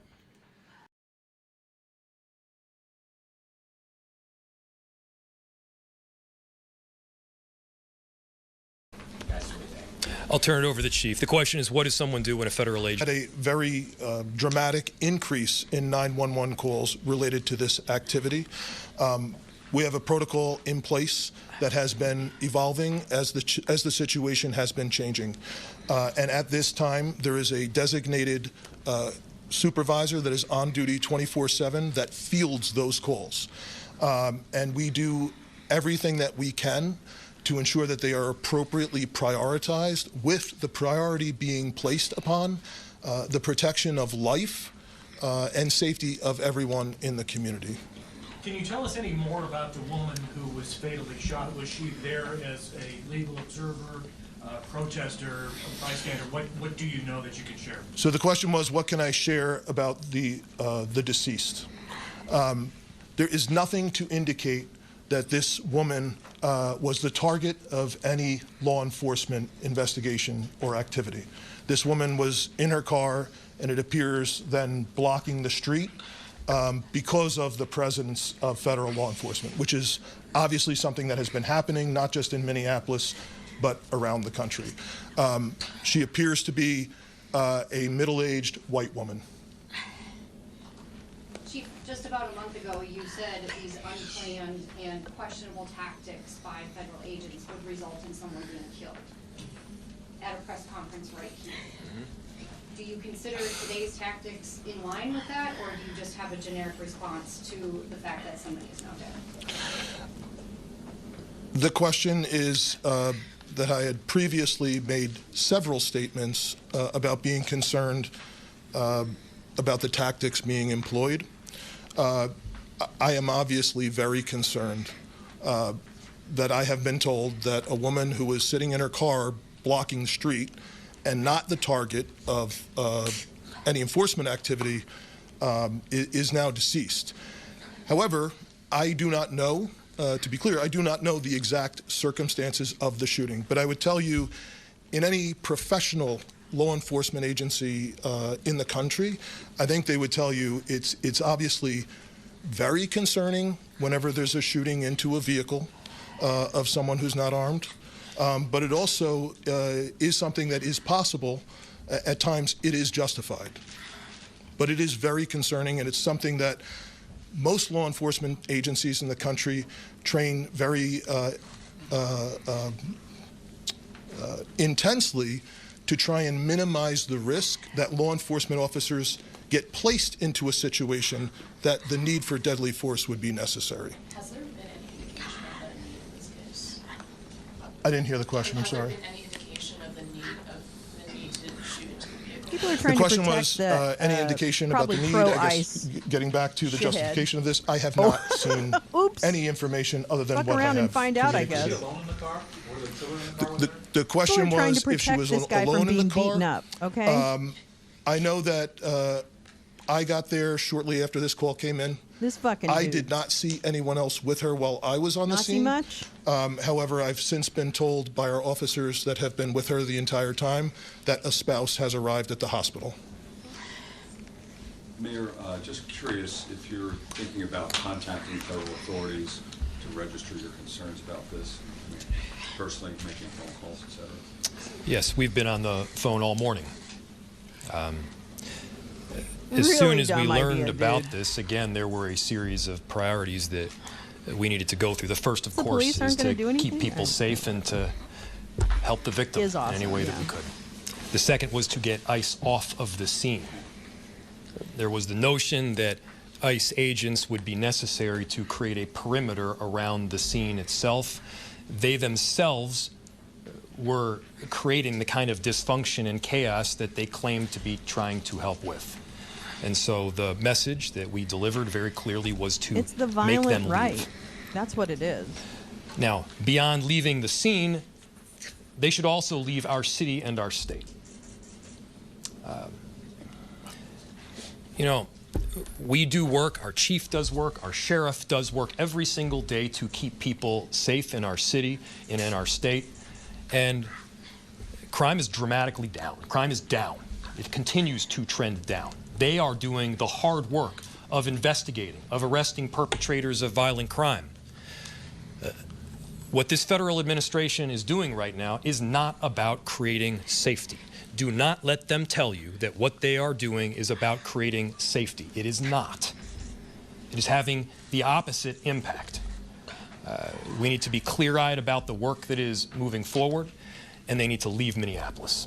We have time for one or two more questions. Mayor, you may know this with your legal background. If this shooting is found to not be justified, does the city have any legal, or the state rather, have any legal recourse to bring charges against this ICE agent, given that this person is a federal agent, if the feds don't? So obviously, and I have to always lead with this caveat because it is true, an investigation still does need to be conducted.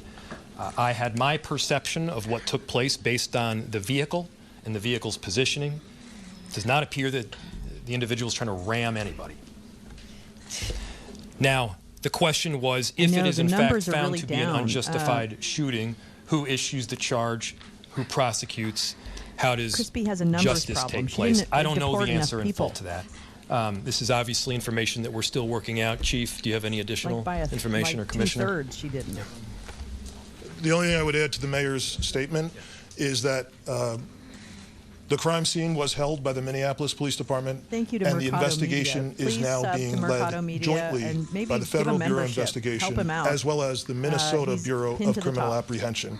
And the purpose of their involvement would be to investigate whether any state laws within the state of Minnesota have been violated. Can I just add something to that too? What's very important is that for our communities that we do have some kind of part in this investigation. It needs to be done on a local level. With all due respect to the federal level, we do need to make sure that our local agencies are involved. most certainly the BCA is very well capable of working with our federal partners in doing so. That is something that is needed for our communities, and so that's something that I can tell you that there's already been conversations from the U.S. Attorney's Office to the BCA that have already taken place today. How that's going to roll out, we don't know yet, but we are making sure that there is some kind of local entity, namely the BCA, that has a part in this investigation for the purposes of transparency and expedient transparency as to what happened today. All that. One more. If that's it. Thank you, everybody. Final piece. Yeah. Again, thank you everybody for coming. Thank you to the media for being here and disseminating this very important information around this tragic incident. To reiterate a final message to our community members, I understand the anger. Let's unite around hope and love and peace and getting justice. That's what we need to be doing right now. I appreciate the service from everybody up here as well as the 435,000 people that call Minneapolis home. Thank you. Got some housekeeping for you in just a moment after. So that's the very latest from Minneapolis. Mayor Jacob Frey and Minneapolis Police Chief Brian O'Hara as they're giving an update after an ICE agent has fatally shot a driver.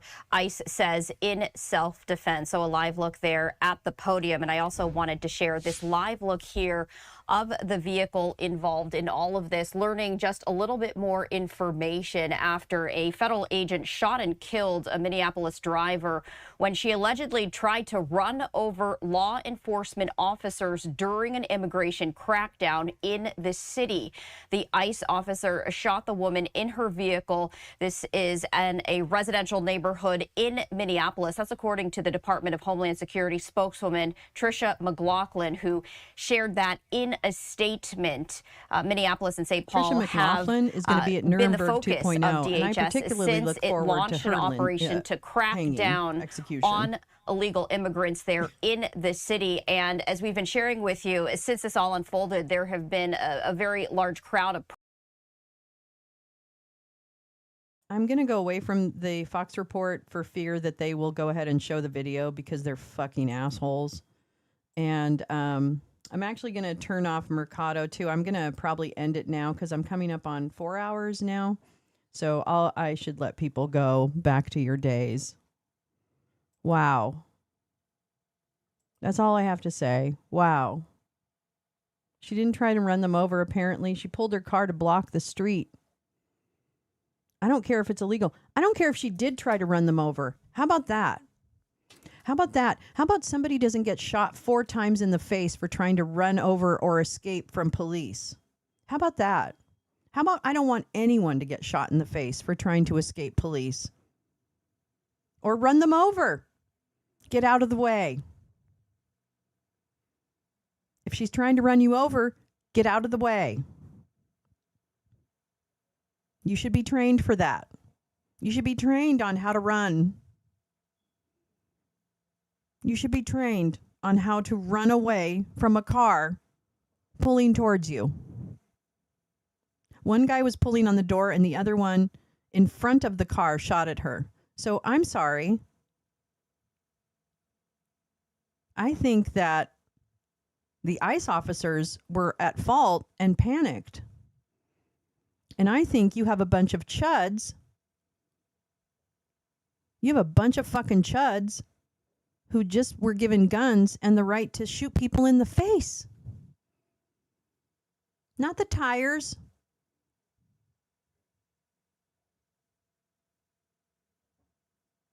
So I'm sorry. And I know the chuds are going to be like, oh, she deserved it. Oh, she deserved it. Fuck you. I hope you deserve it. I hope you experience that kind of pain, because that's what a family is experiencing today, because the woman wanted to stand up for her neighbors. And I don't care if you disagree with her thoughts. She doesn't deserve to be dead. I don't give a shit about Ashley Babbitt. Now, Ashley Babbitt was trying to kill the vice president. Ashley Babbitt had her fucking cunt ass in the window 40 feet away from the vice president. So she should have been shot. Sorry. There are two very different situations here. She wasn't defending shit. She was trying to kill the vice president. So fuck her and her memory. Her memory is shit. It's not even comparable.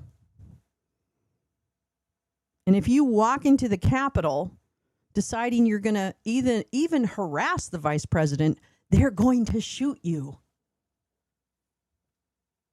Even I know that. You fucking idiots. Yeah, MAGA pretzel logic. Go ahead. I don't give a shit. They can fucking pretzel themselves until the day is long. It doesn't matter.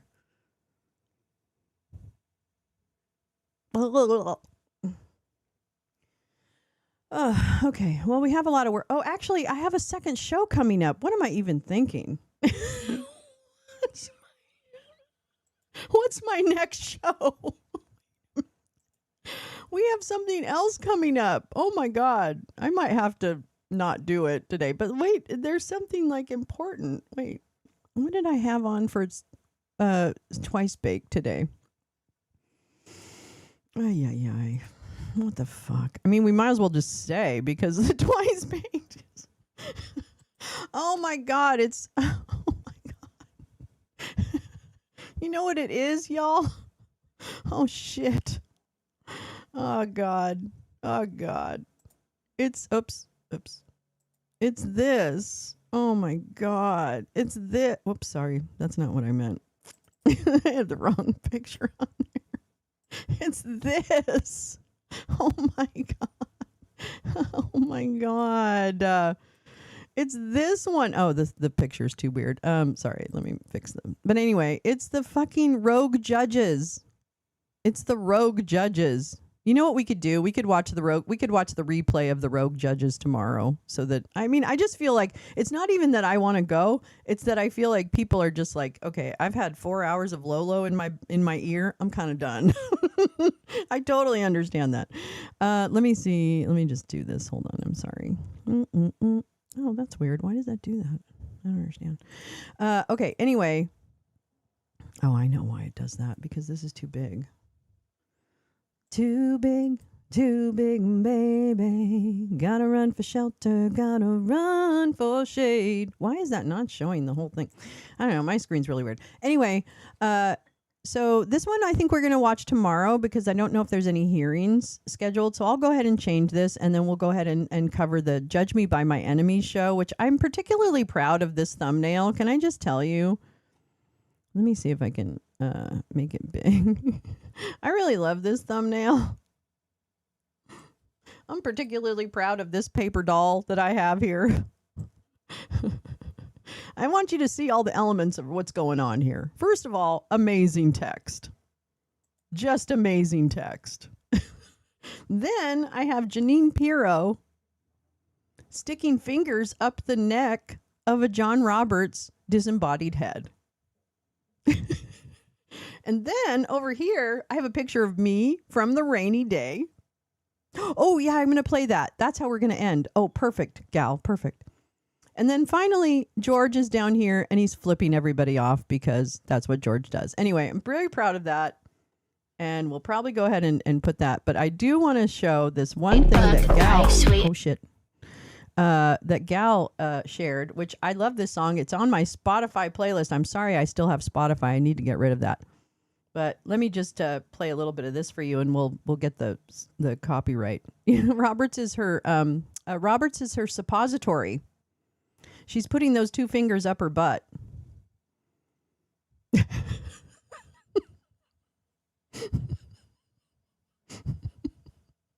Oh, the closer. Yeah, I remember that.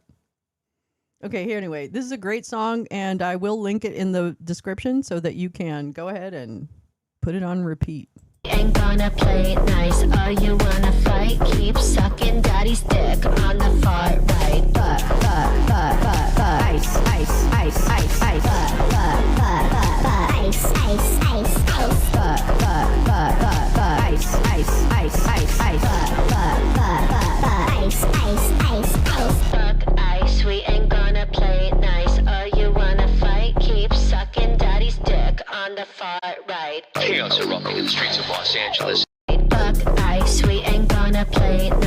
Oh, you wanna fight? Keep sucking daddy's dick on the far right.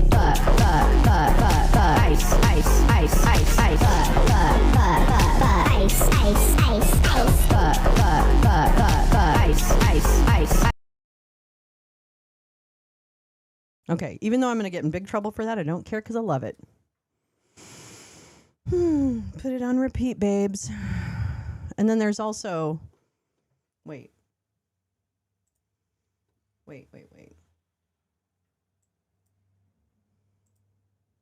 Hold on. Don't leave me yet.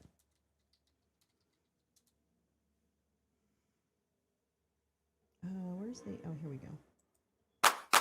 All the boys want a piece of my thick. I make them eat it, yeah, I make them my bitch. All the boys want a piece of my thick. I make them eat it, eat it. I make them eat it, eat it. Pussy Michael Jackson, beat it, make him feed it, feed it. Then his number, I delete it, he my eater, eater. But this pussy got a prenup, don't call Peter, Peter. When I do my Santeria, all the hoes tryna lick on my bitch. No broke bros, I be telling them get, I be telling them shit. But baby get rich, it's me with that shit. I'm tryna get lit, I'm tryna get, tryna pop up in the club with my bad bitches. Tryna shock 'em with this mug, got my clan with me. Shaking booty, shaking butt, shaking ass women. Call us in sucking blood till the sun risen. Playing the fiddle under full moon blue light. Got the band drinking cornbread moonshine. Cincinnati West African bloodline. It's a black underground where my love lies. Deep fried, juicy looking breast wings, thick thighs. You want my dick? Deep fried, juicy looking breast wings. I only fuck with gay boys, they's bad bitches and dykes. Yeah, the redneck, thick butt sluts my type. Yeah, the big breast, big dick dolls my kind. Yeah, they tell me how to fight, so I'ma fight for their rights. Fuck Trump, fuck ICE, free Palestine. I'ma say that shit again, free Palestine. It's American dollars from the genocide, but the people waking up, we got open eyes. KFC Santeria, I need my GMOs, I'ma eat them. Cantila PMS, no vagina. I'm doing KFC Santeria. I'm doing. So there you go. There's 2 big hits to add to your playlist, however you want to, wherever you get your music. I'll put links to both songs. Kane Colto is this young man, and he is fan-fucking-tastic. I highly recommend. And also Krista Sparkles with Fuck Ice, the classic. All right. That's it for me. Thank you so much for coming. I adore all of you so much. Thank you for fighting for humans, all humans, even the fucking Nazis. I'm fighting for your rights too, bitches. Yeah. So take it all. All right. I love you guys. I'll see you later. Talk to you soon. I'll be there. I'll be here tomorrow. Thank you.